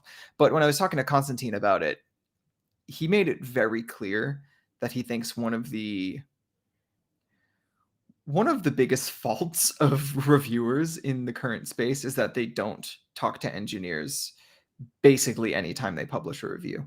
And I Yeah. want to be clear, like Of course an engineer I would say don't that. I don't want to do that for every review because again, I feel like the product should stand on its own merits, and you should be able to just evaluate a product as a consumer would interact with it. Mhm. But I feel like the thing is a perfect example where getting a window into the intentionality, what was actually possible, what the goals were, that's not something you can get from just looking at the product and buying it. And I feel like as a reviewer, this is where I'm caught between, is it just our job to convey the impressions of the product as a consumer would, or is it our job to educate and go deeper than just that? Well, it gets to the question of what is a reviewer. If your version of this is just somebody giving an impression of a product, then no. But if your version of this is to have some sort of journalistic integrity, then the answer is yes. Right? If you're That's the thing. trying I've to had many people come to me and say things like, "Your articles are too long. Just talk about just to the give sound." it's the same thing that people Yeah, criticize that like I want to know what the impressions are. It's like, okay, yeah, but I also want to help explain what's going on with this thing because it's interesting, right? Um and sometimes that yeah, as far as responsibility is concerned, man, I don't know. Like it just I don't think there's a specific correct answer on this because it really depends on what you're trying to do. If you're positioning yourself as more of a journalist, more of a yeah, if you're basically trying to do this with that kind of byline, I guess, then it is your responsibility to try and talk to the engineer or, if you have the opportunity, especially in situations where like what is going on with this? Like the Cali thing, you know? where something that Um, by all accounts should have been good as far yeah, as our expectations yeah, wasn't. yeah. Yeah, Well, it, and even it in a merits way, reaching out. even that, it's like there so this is my one of my pet peeves about the community, not just in our space, but generally. People hate it on YouTube when um you're giving a product review and you've had some sort of interaction with the manufacturer. You had some sort of like conversation with them and the community hates that because they think that you're now influenced and biased and your experience with it that you're reporting here is not the same as what it would be for anybody buying it, and that's true. And they're not wrong. Yeah, They're not that's what I wrong. was about to say. But think of the Cali example is the reason why I think it's actually okay, because if we hadn't had that conversation, we would have reviewed it as a noise canceling headphone. Yeah, we would have And that would reviewed have it been a as a big consumer mistake. noise canceling That headphone would have been a where, big mistake. Yeah. yeah, it just would not have spoken to the actual intention that the product was supposed to be used for. And now, to be clear, the review was still plenty negative. Like It there was was. still plenty to criticize Yeah. with the But it would have been so non-noise much canceling worse. parts of It would have that been product. so much It would have worse. been so much worse. But yeah, we really would have Yeah. eviscerated that thing Yeah. and fucking Yeah. vivisected it in front of the So community. it's like But we didn't. It was still negative, but it I don't know. I feel like it ended up being a better piece of content for it, even it though was I a think more fair piece of less content. people clicked it Yeah. than they would have if we were dunking on it. It was definitely more fair than I think it originally, would have been had we not had that conversation. Yeah. And so to me, it's like it really does come down to fairness, right? Like if if your goal is to be like an influencer and build clout and you don't care about being fair at all, have at it, right? Yeah. I mean, there are plenty of those in this space, That's so the yeah, but if your not goal is to be unique to choose to do yeah, that. but if your goal is to be balanced, fair, appropriate, measured, considerate, all of this kind of stuff to what's going on with this thing, um, then it does kind of behoove you to do what you can to speak to the people who are involved with this kind of stuff. Yeah, and it must be said, even if you decide to go that route, still plenty of bad products out there anyway. Like, it's not like you're gonna have Yeah, any shortage of negative reviews just because you now know more about what all went into the product. yeah. Plenty of products still have a bunch of stuff that goes into them, and they still end up bad. But it does mean you can be more confident about your assessment in it being bad once you know all of the background too. I have a slightly unrelated question. Do Sure. you think that having had a glimpse behind the scenes of a lot of the product development, headphone development, and speaking to engineers, right? I have so much more like distaste is the wrong word. I have so much more criticism of what happens on the marketing front than I do what happens on the engineering front, you Yeah. know? I feel And like you get an idea through reading the research, like, of how much acrimony Sean had yeah, for yeah. the marketing side, but I didn't really, like, understand it fully until I started interacting with Yeah. engineers. I was like, Yeah. "Oh." But even like for the products where we're like this is a good product, right? The marketing, you have to wonder, does the marketing need to be so laden with bullshit for the products to succeed? I almost feel like in this day and age, like it doesn't need to be that stuff. It doesn't I think need it to in certain be spaces it in does. Like, certain spaces it does. I think If in you're the releasing a high-end high end, IEM yeah. market, you're making Yeah. a serious, you're making a lot of hard work for yourself if you're But not but gonna but here's pay what I into the wonder, right? Like marketing stuff. this is what, like, if I were in charge of, let's say, a brand, um, I would want to I would want to test the assumptions on this. Depending on where the product is released in the market, the audience that's kind of going Mhm. after that kind of thing. I would want to test to see, okay, like what if we just tell the engineer's story here? Fuck the driver's story, the materials, whatever, all this kind of stuff. Let's have the actual words from the engineer, what they were trying to achieve, what you were just saying about like the conversations that we had with the engineer behind Cali. It's like, what if we used their language and that's just what the marketing material is for the product to, I guess, ameliorate this problem of, or this whatever the disconnect might otherwise be, where people don't understand what they were actually trying to do. Would it have a similar effect in terms of promoting the product or having the product land more appropriately for what they're trying to do? And I think It's an there are interesting way to definitely, approach that, I yeah, think. I think there are definitely types of products or segments, audiences that you can go after where that would be massively effective. And I do think we have examples of that. Sort of. Shed audio. Oh, you're not wrong, Yeah. actually. That is, yeah, They that's kind of probably a try to do very this good kind of thing. example. And I think I like mean, Jason does kind of, he does, I he know, but has a narrative, it's that's why I say it's like yeah, sort pros of. to it all that, Yeah. it Yeah. is very much, I mean, he is very much telling the engineer's story, but he is making it digestible in Yeah. his way, very effectively so. So that's I yeah.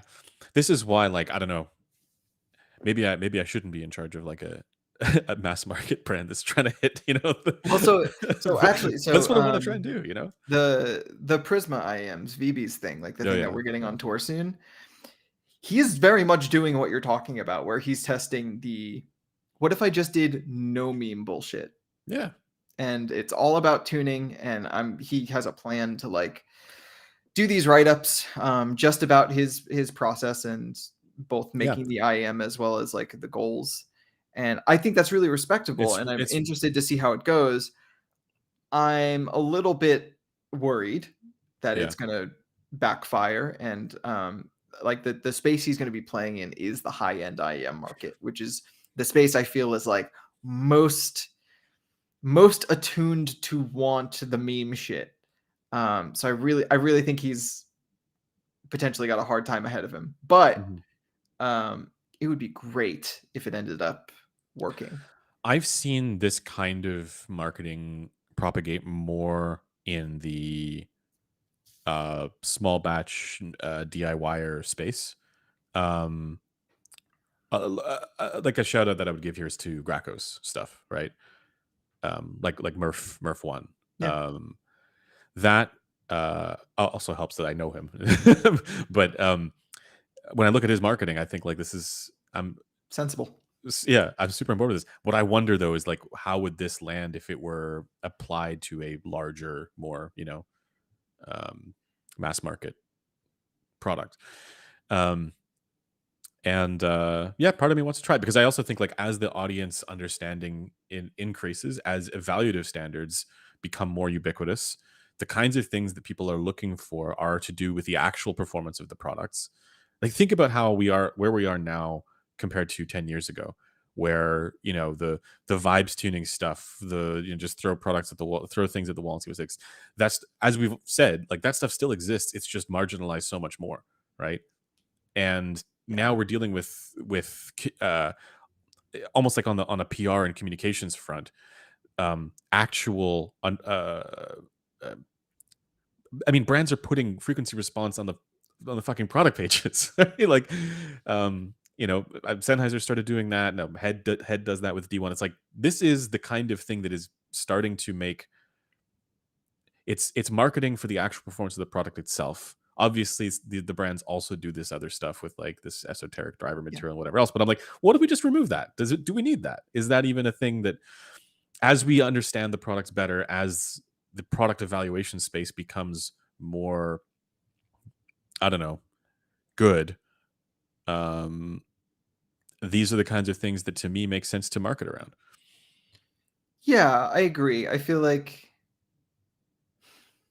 the thing is, though, I feel like if Ooh, you're Blaine's hot take. spending what Ooh. my hot take is that all things together, I prefer the. So 10 years ago was 2015.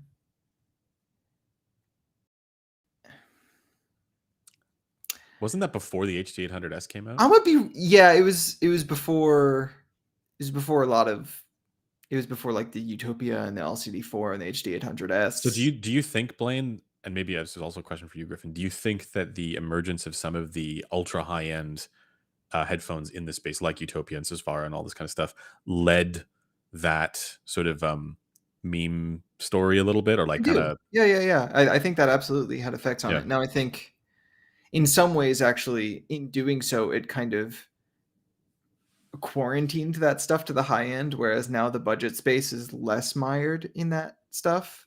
Hmm. Like the realm of people who are shopping in like 650 territory aren't as prone to that stuff outside of soundstage, which is still alive and well. That said, I kind of see where Blaine's coming from. Like, I don't know. There are parts of the online space when it comes to headphones and the reviewer space and the product space where things just aren't as fun. Well, yeah, um, but well, and okay. there's a Here's the lot other more. thing: there were a lot of people who were tuning things by ear 10 years ago. A lot more people who were just like they weren't doing measurements of their stuff. They were just like, okay, I'm tuning it by ear and I'm bringing it to market. Like specifically in the more high end space, but even I think even Dan was doing stuff like this, right? Like a lot of that, or the people who were modding T50 RPs and stuff like that. They started off doing this just okay. Like what does it sound like to me? And in a way, it's like I don't fault them for putting meme marketing in their stuff because to them that's what it sounded like. So if Mhm. you're, if you're just doing, if you make a change to the driver in some way, that's the story that makes sense to tell because that's your experience with the thing after you've developed it. You know, um, so I don't know. Now that there's a lot more, like the lid has sort of been lifted on what's going on with it with the actual products. Like, Blaine says here, it's made out of beryllium bit, right, to justify the 4K price tag. It's like for people who are hearing these products only, you know. Yeah, sorry, I'm just laughing at what Blaine was saying about T50 mods. Because yeah, I was gonna go to like Dan and Zach in terms of like the enthusiast product space. Yeah, I mean, I don't know. I think now that I think more about it, it's not that different in terms of like the necessarily like the quality of products, but I feel like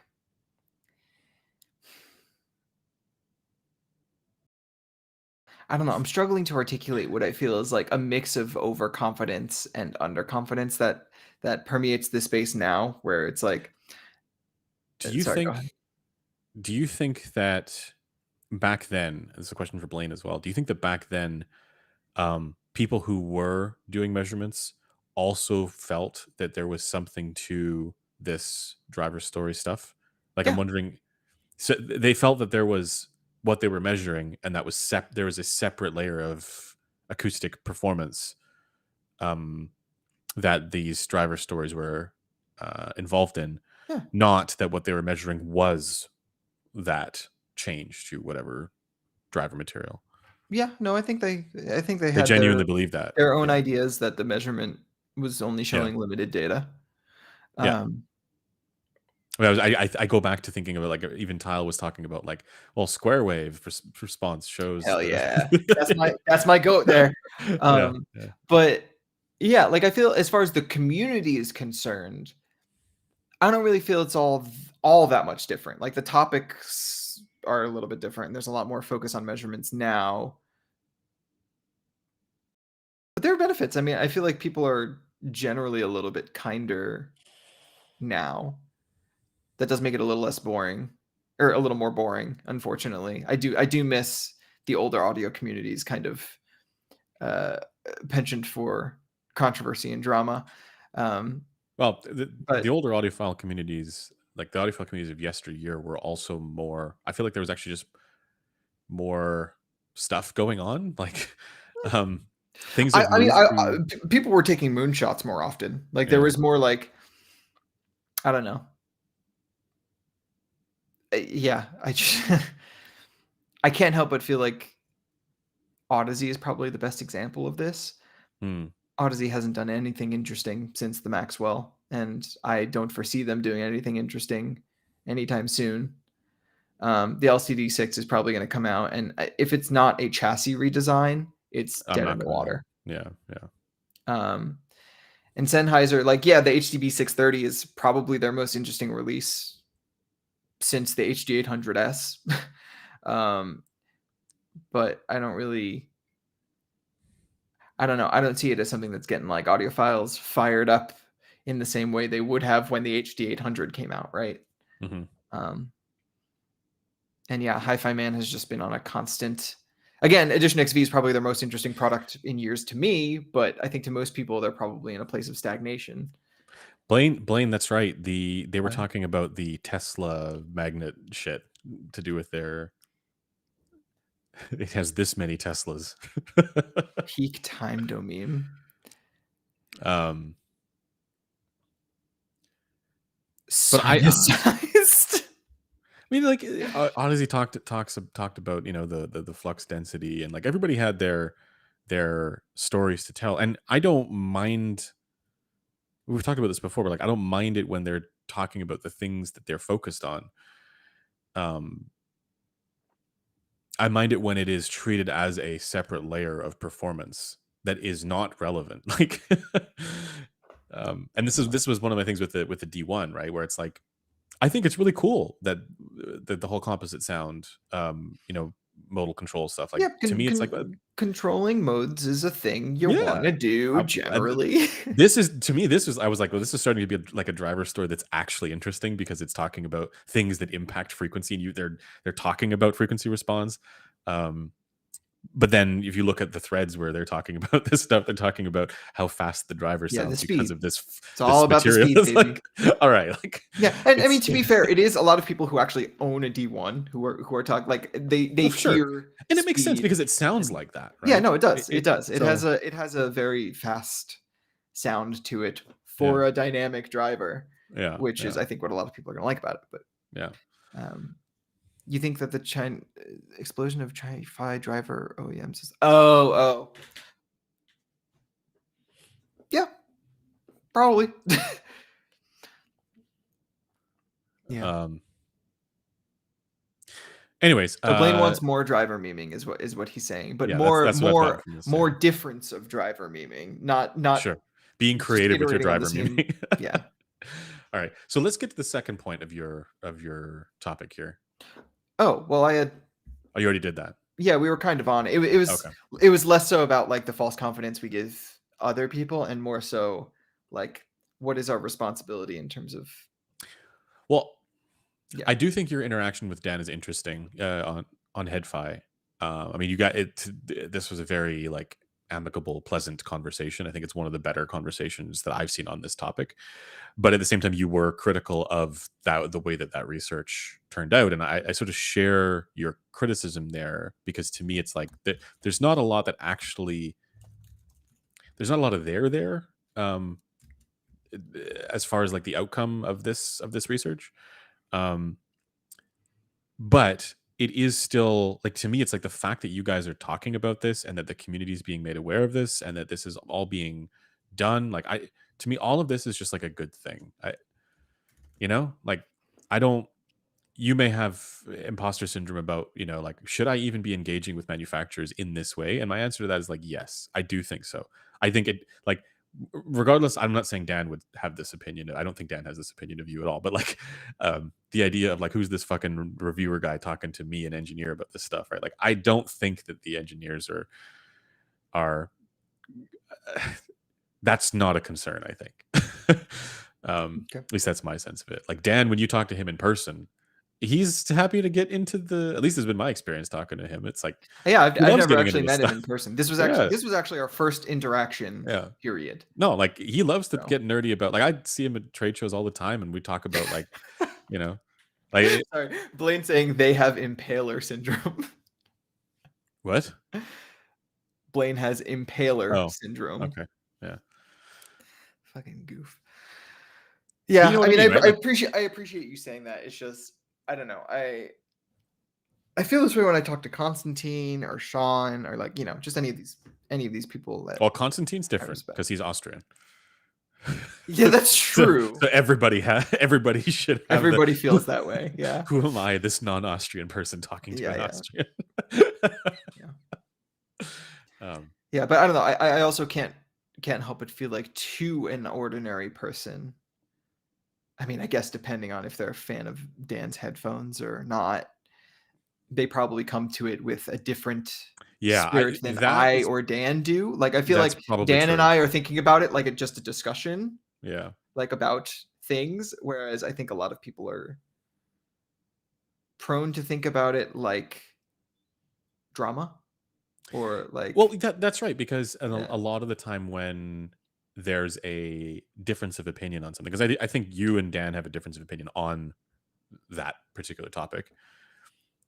It comes across as uh, like an I'm right reaction, like I'm right, you're wrong kind of reaction, and so it's like whose side are we going to pick here? The community who is reading this communication, and I've certainly been involved in the trenches on that kind of stuff too, where I. It's almost like this is the kind of stuff that you see more commonly on ASR, where there's like, Yeah, but the I hate that that's the tenor that it's awful. I that agree. scientific discussion It has in shouldn't be this like that. space Yeah, because like yeah. yeah, that is how it usually ends up on ASR But that's also for one because reason that's or another. ASR, and that's because it's a mirror. Like I feel like if this is in other places, like if it's on, like this was on HeadFi, and I got the sense that the same people who are supportive of what you were saying were also supportive of what Dan was saying, and I felt that overall it was a much more like productive interaction because That's I think why it's like yeah, that's why I responded on Headfi and not on ASR. yeah, So yep, would be nice if there was an alternative. So yeah. Blaine clarified what he misses about the past era, which is when it comes to this era, when was the last time a real company released a real flagship? And fair, very fucking fair. Well, So Austrian I only. have this right now, which is the one that someone brought up to you, which is the ADX 7000. It's good. It's probably the flagship I like most versus, well, You gotta send it to me. in terms of open dynamic flagships, it's probably my favorite for its stock sound quality. Um, but I prefer their flagship closed back, the ATH W22, more than this, and I prefer the LCD4 more than this. It kind of just strikes me as more like a just a warm headphone with a little bit of weeb treble. Um, but it's nice. I wouldn't necessarily say it's like the most flagshipy sounding, but that's because it sounds good. Has a nice sense of openness. The comfort kind of sucks. Cable microphones are garbage. Blaine, I want you to use this cable just so you can see how bad it is. Why Like, would you say it's 10 dB per octave, Blaine? We're talking about Griffin here. This is 24 dB per octave. no, it's like trying to think of Wait, is Blaine saying that because he thinks 10 dB per octave is warm? that's really fucked. No, I would say Mr. fucking 6 dB per it's like a octave, 2 slightly dB per warmer octave. utopia type signature, really. Like there's not really a better description I can think of than that. Um, it's not about quality, it's about the attempt to innovate that is Stone Dead. Yeah, I mean, fair. I mean, to an extent, I'm not sure the kind of innovation we saw in the past, or it was like new driver type, is what I would find interesting if it were to happen today. Like, what would be interesting to me is a DSP flagship of some sort that like was actually fucking constructed well, um, and was open back. Because honestly, the fact that we're only going to get closed backs, it seems, with DSP is profoundly annoying to me. Wow, Mr. Super. If you told me the ADX 7000 costs $250, I'd be like, yeah, makes sense. Yeah, no, yeah, it's really light. You know, it's not the best ergonomics, and it sounds reasonable. So $250 sounds about right. Yeah. What new driver? I I mean, want to hear that's it. what I mean. I want to hear it. Oh, okay, true. Sorry, I'm reacting to Yeah, Blaine yeah, yeah. here. The I was gonna say other flagship open backs. Um, Austrian audio composer came out not that long ago. DCA Do not Carina. like it. Yeah. I never got to hear Karina. Much prefer the composer over the Carina. I did not like the Carina. A lot of people did though, but Carina had this really strange mid range to me. Um, and yeah, no, composer is like one of my favorite headphones now. It's just I think it's too expensive. Blaine, was the $1,500 DSP flagship the N90Q? Well, Okay. Yeah, no, I never got to hear N90Q. I would have loved to. I would have loved to hear anything with that True Note stuff on would it, you say, frankly. Griffin? Would But you say the Headphone 2 GT counts as a flagship? I would. As much as I find the Uh, sound cromulent, the build is truly unfortunate. yeah, Like the comfort is just not doable. Um, yeah. Um, yeah. so Honestly, I think this is like no cap. if we're saying real, like Yeah. this is the first real headphone that did anything interesting for me in quite a while. I Yeah, wouldn't say the only, but see, I think Head not being a real company, I understand why you say that. I think this is the first one that made me think they might be. yeah. Um, instead This of like is. just a tiny I, audiophile company. I'm curious But how we'll see. Blaine will hear the D1 because he got a bigger head like me, right? Like it seems I think to he'll like it. I think that he'll seems like to it be quite the a way bit. that it sort of yeah, the people who have larger heads like it more because although in Blaine's case we don't know because Blaine likes the headphones that are bright as the sun, so maybe it would be better I for the mean, this has response some to be. brightness to it. Sure, it does. But I'm just saying for bigger heads that's less. Yeah, Um, I think he might find it a bit too warm, but we'll have to see. yeah. Mr. Super, how did you get on with it? I don't know if you had a chance to try it. Well, that's what he got it a few Oh, days ago, and he okay. said you have to MacBook mod it. He I don't think I advised this specifically, but I wanted to see how padware affected it. So he left, I think, a stack of MacBooks on top of the Oh. headphone for like a Well, day if or a night. Well, and it flattens out the pads. that's not just that pad wear is more than just pad deformation and compression. It's also like the humanness injection into the material, which is gonna All seal it right, up. don't. I'm. We don't have to talk with those words in that You language. know it's true. It's you Anyway, got to get the juice has got to get in there, and then if yeah, people are going to come after me for the DT 990 padware debate, right, or the 6XX padware debate, we got to be fair. debate. Well, it's not really a debate. It's just people are like, "Oh, it's a great headphone." It's like, well, yeah, if you have like old as shit, gross as fuck pads. Mark, did you put the new pads on your HD 600 yet? By the way, I was telling him to do that yesterday because he got fresh pads so we can compare it to the D1 in a more So well. he's got two sets. Well, yeah, his There's a current HD 600 pads are from 2022. They were oof. quite worn. Well, and that is also another thing, right? I think a lot of we've talked about this, but like a lot of Everyone people comparing D1 to HD 600 is doing so with the HD 600 with having worn worn pads. If pad. you put new pads on Well, an HD not everybody. 600, I whew, didn't. Mine are well, yeah, fresh pads, obviously, and yeah, and and see, I like it with fresh pads. you're disgusting. Yeah, men only want thing. Men only want one thing, and it's fucking disgusting. Yeah. Fresh pads HD 600. But yeah, no, Hell yeah, Blaine, dude. I Hell would yeah. believe that at Hi-Fi Con you were telling everyone to cut treble because, yeah, obviously, um, yeah. A Wait, when was this? few weeks ago, there was a convention It was like a meetup type thing in I think San Francisco. No, but they didn't do any changes to it since then. I feel like it was like over a month ago. Changes to what? D1. No, no, no, no. He was telling Oh. everyone to cut treble on their headphones, not on D1. Oh. Oh, right on the other. Okay, got it. Yeah, yeah. Yeah, yeah, I yeah. missed that part. Yeah. Right. My man, Yeah. God, so many people who like 600 with fresh pads. Hell yeah. 600 fresh pads. Can't relate. People like the treble, man. Yeah, I mean, I And we get know it. this. We know this. I'm aware. Yeah. Right. Yeah.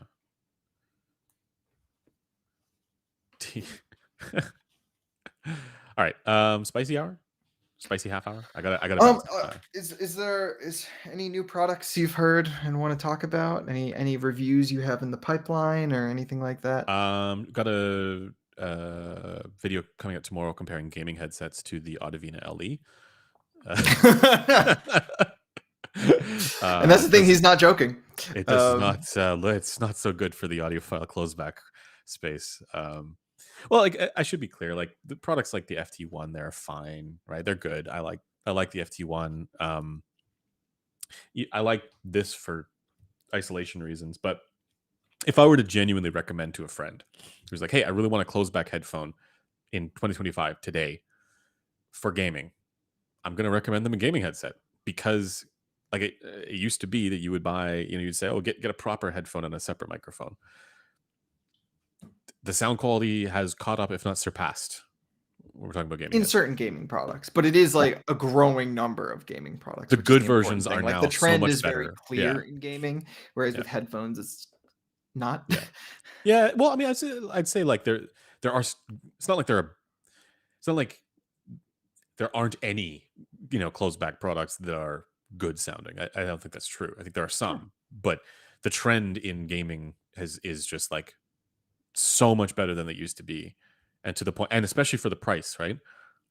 It's And the features. 170, and the features, of course, right? Like it's $170 for the Cloud 3 wireless, and versus we're talking what this is like 350, Think and the so. Cloud 3 Yeah. wireless sounds better. So it's I'm gonna recommend the Cloud 3 wireless to people, and I think people in the audiophile space aren't taking that shit seriously enough. So that's what that Yeah. video is about. Um, Cool. Other than that, Did you get tracking or oh are you being sent the new final thing? yes, that is coming my way. I have a I'm lot of people asking me about yeah, that. tonalite, tonalite, Tonalite. tonalite. I got that on the way. Also the uh clear. I'm doing a clear versus D1 video. And I'm just waiting on fresh pads for the clear because I want to do apples to apples. Um, Please.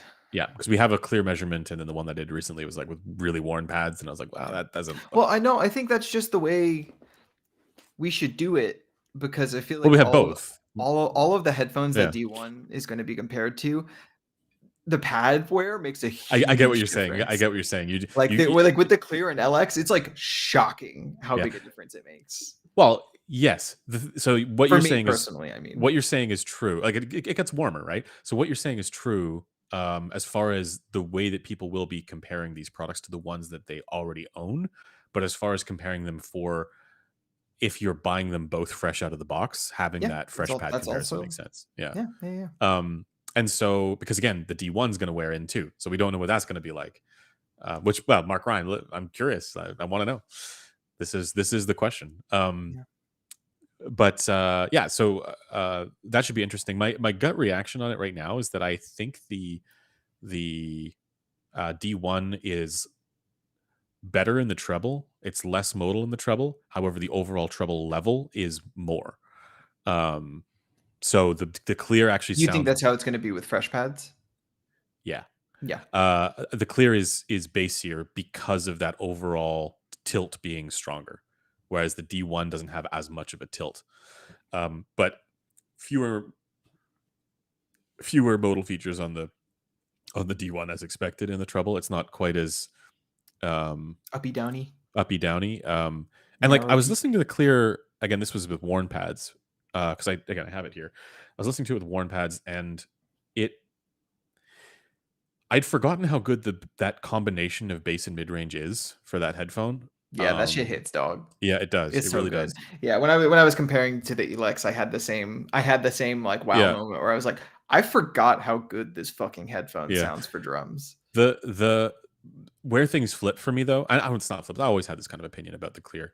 The treble on the clear is it sounds slightly wrong in just enough ways where Dan made this point like a while ago that like as soon as things start to sound more neutral, you start to notice the things that are not more, whereas things that just sound like you don't like they're not really that neutral. It kind of doesn't matter as much. I think that's kind of going on with the clear's treble because it's like there's clearly coloration in the treble going on.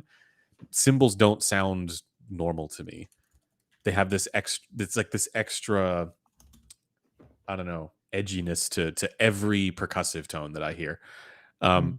but in a way that isn't unpleasant. It's not overly, you know, harsh sounding. It's just unnatural sounding. I should just put it that way. So it's like a timbral compromise for a meaningful affectation to the treble that the D1 doesn't really suffer. And that's not to say the D1 doesn't have colorations in the treble.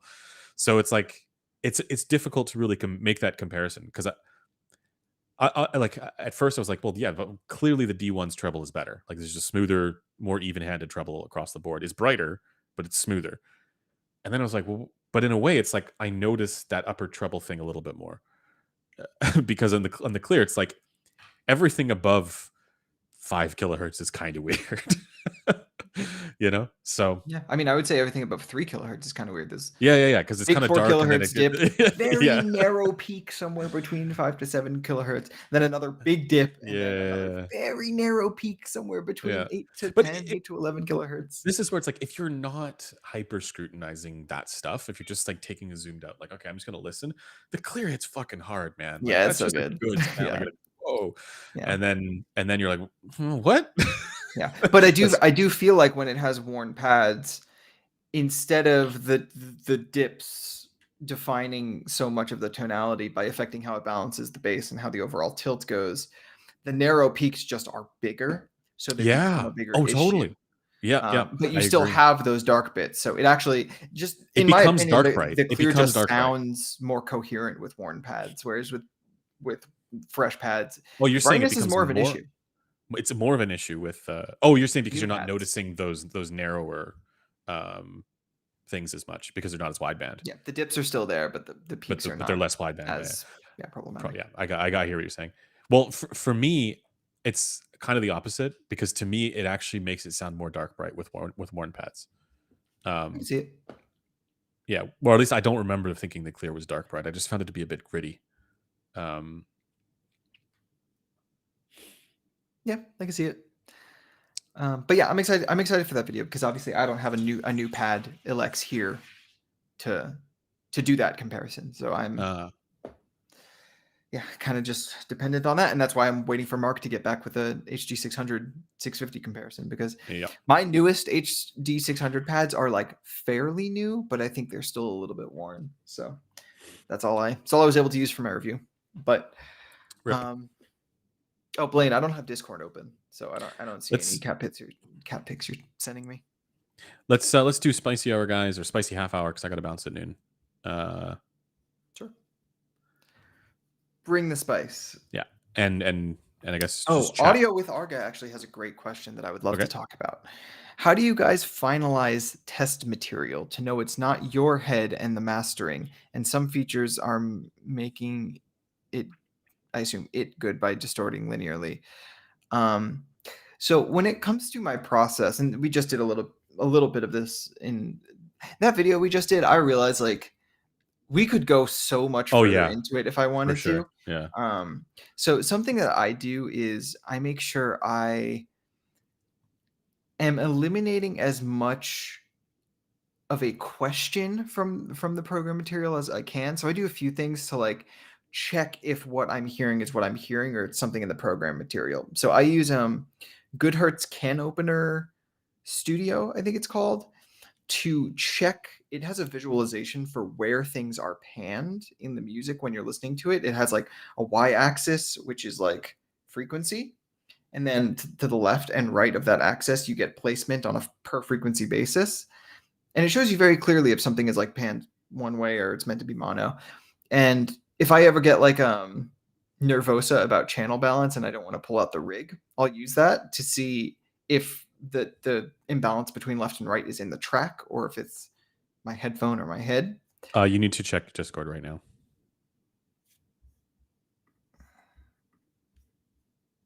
Ooh, good call. It's a good baby. But I'll also use this plugin called Tonal Balance Control from Isotope, the people who make the RX Yeah, suite. RX8. Yeah. Yeah. So they have this tool called Tonal Balance Control where you can run your music through it and it'll produce an FFT, but the FFT has variable averaging over time depending on what you choose. So instead of just being like spiky spikes, it'll be a little bit more smooth, but it also puts it against a bounded field of the average spectrum of a lot of music in like a genre you can choose. So let's say I am listening to a record. Actually, I have a perfect example. I was listening to the new Rochelle Jordan album, and it was coming across. It was when I was testing this. It was coming across a little bit bright, and I was wondering, okay, is this the headphone? Because I was just listening to something that I know really well, and it wasn't really that bright. So I opened up tonal balance control and put the Rochelle Jordan song I was listening to through the system, and it took an FFT and showed it against like a standard pop spectrum and showed it to be meaningfully brighter above 10K. Like I would say 6 to 8 dB brighter on when the hats were hitting. So that helped me eliminate, the fact that it is the music doing that, not the headphone, which I don't know how many reviewers really do that. Well, you just Large, basically looked at the spectrum and was like, oh, that's clearly well, more looked at the energy than. spectrum with a reference. Yeah. Like if you, and to be clear, if I didn't have tonal balance control, I could still muddle my way through that just because I know Yeah. roughly what a spectrum is going to look like in a well mixed pop record. Well, But yeah, I guess I don't do that because when I'm doing my subjective listening things, I'm going through the same reference tracks for everything. Like I don't it's rare that I'm like doing music discovery with a headphone that I'm specifically listening for to evaluate it because I know that there's going to be variation in the well, the Rochelle Jordan record is something I had heard on other headphones. okay. So yeah, It's just not something I'm as familiar with right. as the thing I was comparing it to, which is a Dido record I've heard a gajillion times. Arga You would. says, but the methodology is useless if someone doesn't know their DFH Yeah, so this is just me eliminating the program material. I mean, as far as Well, eliminating the head effects. you're eliminating that specific variable of like novelty that that might otherwise be associated with the headphone if you Right. didn't know that. Right. Which I think Um, you could still do anyways, just with like the same. Like say you have 10 test tracks, you've listened to this on like fucking every headphone, right? You know exactly how those test tracks sound, or and I'm sure you do this as well. The your HD 800 EQ to your perfect sound profile, you know exactly what those recordings are supposed to sound like yeah. on that perfect thing. And I think anybody who's gone through, like any reviewer who has gone through the process of EQing something to personalize a sound perfectly to what they like, will have that same reference point for those recordings that they're listening to on the regular. Yeah.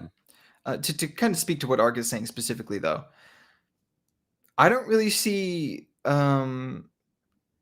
like eliminating the possibility of the effects of my DFHRTF as a goal of mine. Like those are factors that are going to vary across individuals anyway, and we tend to make that fairly clear in our content. But because that stuff, one, isn't concretely known by me, I can't really presuppose all that much what is due to the HRTF and what is due to the way it's behaving on my head and how much those things are going to vary. All I can really do is in the regions where those things have effects, just kind of give my impression, and a year mileage may well, vary. I guess the advantage of that as well, of what you just said, is that it could be the case for all of the test recordings that you would otherwise be listening to. It is also the it is also the mastering that is making it Yeah, sound a it could certain way, be. right? Yeah, for sure. Like it does. Again, it does help to have an external reference of Yeah. sorts. And yeah, tonal balance control is really helpful for that. But yeah, as far as the other stuff, like the stuff specific to my anatomy, um, not really much I can do at this juncture. If I had my DFHRTF and was able to uh, measure headphones with the same microphone I used to capture my DFHRTF, might be a little easier, but I don't have that capability currently. So Not yet. yeah, probably best Hopefully, not to guess. hopefully sometime soon. Uh, all right, next spice. KSC 75 is the most comfortable headphone in the world. That is a terrible take. Yeah, that's a very spicy one. I I like that appreciate take. I appreciate the spice on that. I like that take. I like that it doesn't have a headband. Headbands are usually where headphones fail for me. So Yeah, I'm fine with it. I like the headband. Makes me feel strapped in. Um, Shout outs to the Borealis guys who put a seatbelt up there. Safety first. wood cups on headphones are a bad meme that adds unnecessary cost and weight. All right, Blaine, hop off your alt. Just use your normal account. We It's know that's fine. not Blaine's alt. Yeah. um, Well, it's a yeah, Blaine take. Oh yeah, no, it is. Blaine Blaine had this take in 2014. Yes, true. Yeah, I kind of I kind of share that. I don't prefer wood on my headphones, but I also don't mind them. Right? It's not like I'm like so like it wouldn't if the sound is good and the comfort and the ergonomics and mechanicals that are good. The fact that something is wood doesn't make me go I don't like that. You know. Yeah. I'm not going to say it meaningfully enhances my product ownership experience, but I do think for a lot of audiophiles it does, right? The idea of the materials that they're holding and whatever all the time. Like Joe Gadget Tech said this as well recently, and I think his review of this is like the product handling experience is great. It's like that is a thing that people care about. Sure. So Yeah, and I mean, look, clearly enough people care deeply about this aspect that yeah, ZMF does very well. yeah, So yeah. But again, as I said in my review of this, like I like products that are like this. Like to me, this is the most headphone because it like it looks like the most headphone, and I like that. Um, yeah, audiophiles like good headphones and bad music. Honestly, a lot of the time, yeah. But also a lot of them just like bad headphones and bad music. So that's probably even more common. yeah, um, all right, loved Cameron's take on the Abyss Joel and hated sugar-coated review of Sajid. I know Sajid. Given how much experience he had with flagship, what is your take? I haven't seen that review, so I don't know what he said about it. What is your take on the? Was it that he had not enough experience with it, or what? No, Sajid has a lot of experience with flagship headphones, but his Oh, experience okay. is typically something akin to giving a very positive review and then listing it for sale immediately after, which Got it. Okay. is curious to me because I feel like when I give a positive So review of a headphone, I want to keep it. Like no, no, I but want but it but around. I also understand the like I understand the criticism of that practice generally that you just mentioned because there is an impulse if you know you're going to sell something to not say mean things about it. Yeah, sure. I mean, it's not confusing. No. It's another thing. Yeah. Like I was just thinking I'm going to do probably on my own channel a review of this chair that I'm sitting in right now, which is the Steelcase Gesture, and it's fucking horrible. But I also Oh, need to sell this chair. So yeah, you know, but no, I'm gonna do it. I'm gonna just roast the crap out of it because it is fun. systematically destroying my back. Oof. So Blaine says high-end headphones should learn more from cameras and watches in terms of good feel. oh, I don't know. Maybe watches. I don't know about cameras There are a because lot of unergonomic to hold there cameras. are a lot of other yeah, and a lot of them get made where you're like, why did you make it like this? Like there's one I don't have it with me. Sorry, the next take is very funny. Okay. No, I was just gonna say like there are ones where the you have to hold the camera a certain way, but the buttons in order to use the buttons, your fingers are blocked by any lens that you would have to put on the camera.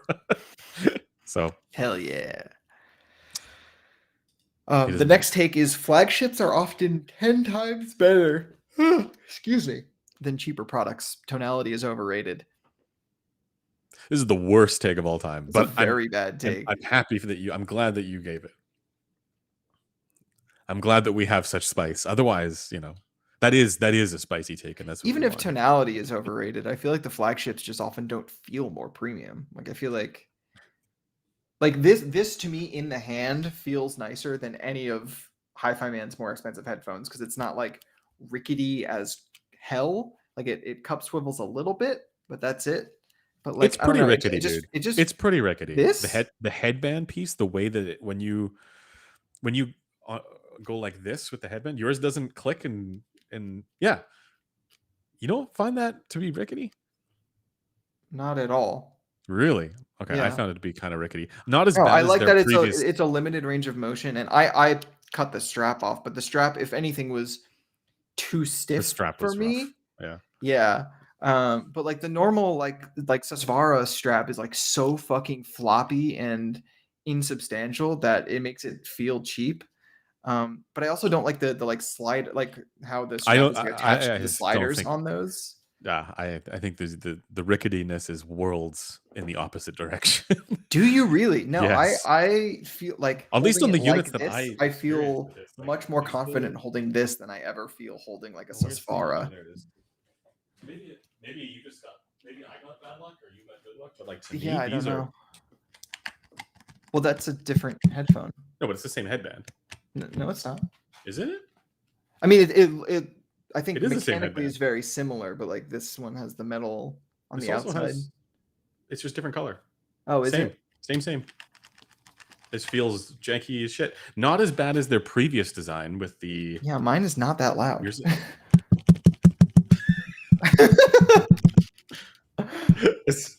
I can feel there's a crack and a pop Hmm. whenever I do this. Yeah, I just feel like this weird droop when I hold the Susvara, and I think it's mostly due to the headband that this one doesn't have. It just feels like more stable in my hand.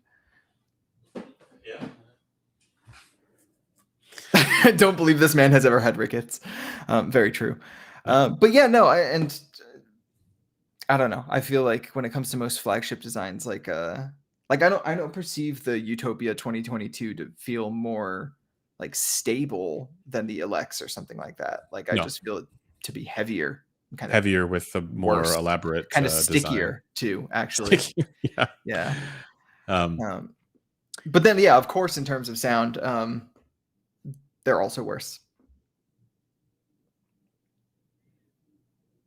I don't know if I would say I don't know if I would say necessarily worse, but regularly Yeah, that's worse. because you like Hi-Fi Man flagship headphones. I do like this as far, and I do like the Austrian Audio Composer, and I do Yeah, like it's just bad, dude. I do. Wait, what's another flagship that I really like? HE1. Yes, I do like the HE1. Stinky. Yeah, it's okay. You just have bad taste. Um, I just like you're mid-range, you're you're you know? price biased in reverse. Some nice Just mid-range and some treble that doesn't pure suck. Let me warm go. poo-fi. All right. Your YouTube reviews are long for normal people and short for audiophiles. True. That's that's True. very We're in true, the actually. uncomfortable middle. It's Yeah. an uncomfortable middle in my Yeah. opinion. 15 minutes is just not. Like I- the more I like watch our content, the more I want it to be shorter. But then like when I'm like doing stuff around the house, like when I'm watching it for testing it to go out, I want it Yeah. to be shorter. But then when I'm like doing stuff around the house and I When like you or when you're want to actually watch doing a a An review. Andrew review or something, yeah, no, I want it to be longer. Yeah. So All right. I am unless I missed something here. I am back with more source gear takes outs, now. Faye. Okay. Source gear truly doesn't matter after you hit a certain baseline. Investing in source gear is like investing in sprinkles for your ice cream. I think less than that, even, right? Yeah, so here's the thing. I feel like Sprinkles Faye matter. is not a regular on this Okay. stream, so she thinks this is a spicy take. This is Okay. not a spicy take in this room, Faye. Um, I Yeah, I think even Cameron would say it's less than sprinkles in ice cream because you notice the sprinkles. yeah, the sprinkles are very clearly observable. Yeah. All right, HDB 630 feels cheap. There's some horizontal back and forth wiggle between the cup and the yoke. Really? And we can see the cables inside. Oh, when you like look underneath the pad.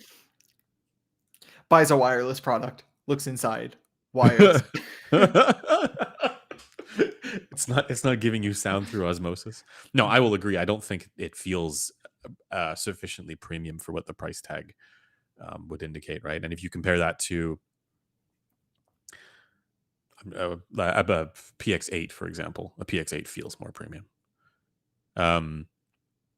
Doesn't sound more premium, but it Sure, feels more certainly premium. not. Uh, in terms of motion axis, what was the earlier take from Lane? I don't. Oh, I think he's talking about like not wanting to say bad thing. Oh no, wait. The moment Resolve has a chair, he wants to get rid of it. That's an old meme. Let's go one. Oh. Pasta says sine waves are by far the best way to EQ. If you aren't using sine waves, you are EQing wrong. Yes and no. They're very important, I think, for identifying where you're getting peaks. But that's like the only you don't want to use them to judge magnitude or Oh Q my or anything god. like that. Like It's it's such a problem because like you wanna basically help people and be like, look, this audiophile stuff with the tone gen is like that is a very useful tool.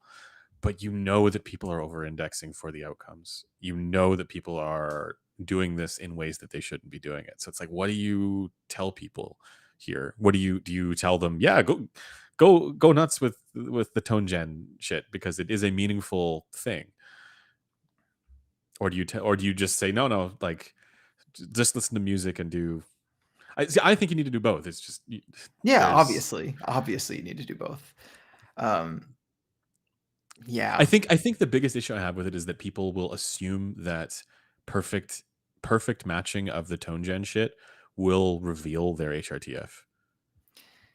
And yeah, that's not how headphones work. My biggest issue is that whenever I want to advocate for using sine waves in whatever useful way they can be used, I just hear Constantine's voice in the back of my head saying, "I'm going to bench press you and throw you into a dumpster." yeah, I hear Constantine's voice as well being like Yeah, saying specifically we don't have a reference for tone gen, yeah, which is true. And yeah. that's the reason why I want people to be cautious. I told Aliophile that I would be willing to do video with him because I know they're wanting to release. He's wanting to release some. They're wanting to release some videos, and I think and they agree, right? They just see the benefit, the massive upside of using tone gen, which is Of also fair. course. Yeah. So I might just try and connect with them and do some content with them because I think the education around that is useful. Important. Yeah.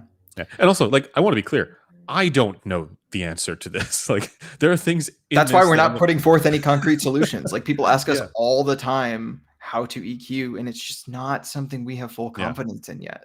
yeah, exactly. Um, The person who said flagships are often 10 times better asks, not really a spicy take, but what do you both currently own? Um, my HD 800, my HD 650. I don't know. Most of the headphones I have around are loaners or Clearly Sennheiser shill. It's almost as if they make Only owns not bad Sennheiser. headphones. Only owns Sennheiser. Yeah, Yeah, I don't actually own any headphones personally, that's what I know. but I do own a Batiste. That's the only thing I own. Considering our D1s are well, you're probably wearing the production unit now. Yeah, Yeah, I production. was gonna say, considering this one is pre-production, do you do you think headphones.com would lay claim to this considering they can't sell it? I don't know. It's a good question. Oh, the pre-productions? Yeah. Probably not. I own headphone D1. Probably not. Probably not. Swag. Yeah. I mean, technically, it's a review unit, so you shouldn't be selling it. So yeah, you may as Obviously. well. Now, I have Yeah. no desire to sell this. Yeah. Like, I am using it right now because I want to be using it right now. It is a sensible, no Yeah. EQ needed headphone for But me. they did tighten up the headband. Uh, Pad what's it called? tolerance thing? No, to me, it's the tolerance here. This was Oh, improved really? between pre-production and production. I haven't Yeah, noticed like any issues there. this section is clearly tighter on the like it's less rickety on the production. Hmm. The headphone that I use more than anything else right now is this. The Meze 99 Classics V2. Comfy in isolation. Comfy and isolate boy.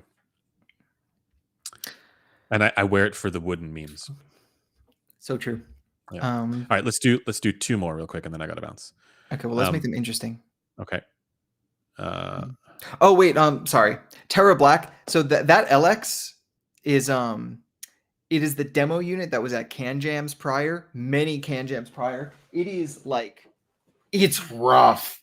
It's so bad. Let me show you guys. I don't know if you can see like the. Mm-hmm. Oh my. Yeah, it has it on both sides. Wow. It's just kind of grody. I love this headphone, but rolling around on the floor. yeah, it has clearly been through some shit. Okay, Blaine, what is your take here? More flagship money should be spent towards making the tactile experience, not the ergonomics, better. Oh, is that the totality of your take? I think it's a spicy take because I think I would choose ergonomics over tactile experience. I would too. I would too. Mr. Super says this hobby is smaller than it should be because of itself. I don't know if that's a spicy take. I think that's just a good take. Good amps, not necessarily expensive, actually make a lot of difference apart from output impedance, and Griff should use one. So I'm willing to be convinced that I should have a more powerful amplifier just to eliminate it from the criticism. Yeah.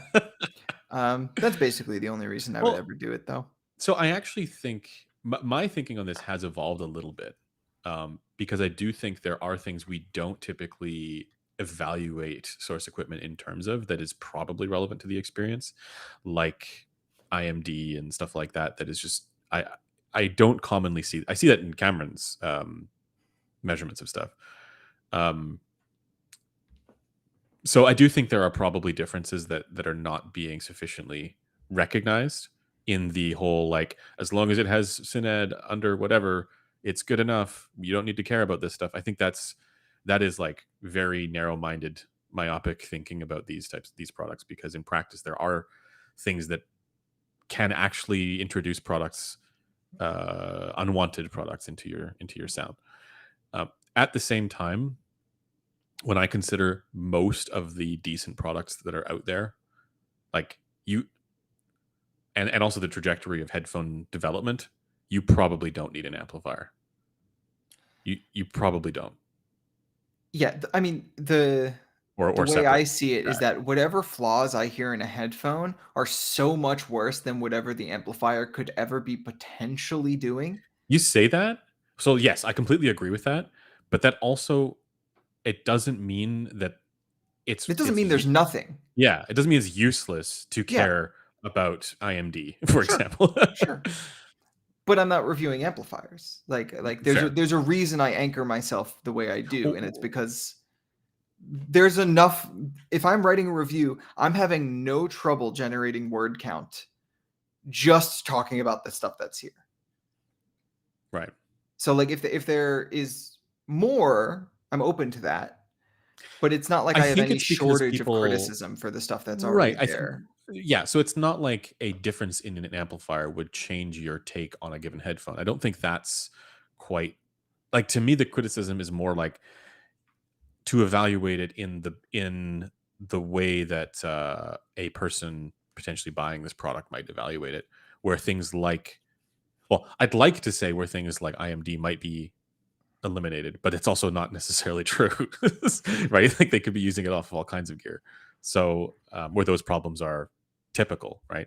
So in that sense, it's like even if you did move to an amplifier, I guess it wouldn't necessarily be that much different um, overall. But there is I suppose what people want is like give it the best case scenario, give it the fair shot, right? Um, Yeah, and I get that. Like yeah, it's not unreasonable, but I don't know. Like I don't really think I need anything much better than a Protocol Max or something. yeah, yeah. As I but I don't know if I haven't seen the measurements in the Protocol Max. I assume it's fine, but I don't know if it has IMD problems. True, no idea. Um Oris, just a small point of correction. I didn't start out with a BHA one. I actually started out with an SML SH9, but then I got a BHA one, and it sounded worse. What is IMD in this context? Intermodulation distortion. So if you have you basically you could get a distortion product in the audible band from two tones being played at a different frequency, usually lower down in frequency, and it can sound like. Yeah, I mean, only if it's really audible, though, right? Well, Like, and that's the thing is even IMD often isn't something that people can discern or recognize, if even if it is within the audible band, right? Like there was a product that was released. It was the amplifier that got released with the composer, the full full score score, one. They had a mode. You remember this? That was basically the make it not broken mode, where if that mode was off, it had I believe it had IMD issues, or there was an IMD product. I could be thinking about I could be wrong about this, but that was my sense of it at the time. Uh, and it was very hard to tell a difference between the two modes. Extremely difficult to the point where I don't think that you would really your assessment of a headphone would really change that much. And maybe it would sound a little bit like cleaner, whatever that means. Like maybe, but it was really hard to tell a difference. I don't know, man. Headphones are just bad enough as it is. I don't need another source of I don't know, potential betterizing that'll make a 0.001% difference when Yeah, it's people just are grim. like this is the So, thing is like people are already bad enough at identifying the things that are the problems in headphone frequency response. Like the fact that there's also like a 0.1% compounding issue is not really going to make that much of a difference. Uh, yeah. yep. So that's why I don't do that. I used to. Yeah. Just never found it to matter. So, Yep. All right. I got to run. yeah, all good. Yeah, this concludes this episode of the Noise Floor. Thanks everyone for tuning in. What's a fun quote or quip or something to end on? Do you have anything? Um, Don't look at me like that. You're I don't know. full of anecdotes. That's our You're full of that's our inspirational show. That's our moments. spiel. Do you have your cat? Like show the picture of the cat. No, Oh, that would be no, she's perfect. We got to elsewhere. end the streams with the cat. I think we can just end. I don't think they expect All anything right. in terms of flourish when it All comes to right. us. As always, these streams are brought to you by headphones.com. If you are in the market for a new pair of headphones, consider checking out headphones.com. They have lots of stuff available there. I think they're getting some more stuff in stock now as they've moved warehouses, and that's getting up and running. And what else? Our articles are up there. Griffin's educational pieces on diffuse filter up there. You should read that. And I think that's it. Oh, we have a forum at headphones.com, and a Discord that should also be linked below. For the forum, we have a forum thread where the topics are pulled from for this. So please contribute more topics. If there's anything you want us to talk about, do so. And that's it. Okay. Everyone say hello to Blaine's cat. Bye-bye. Goodbye.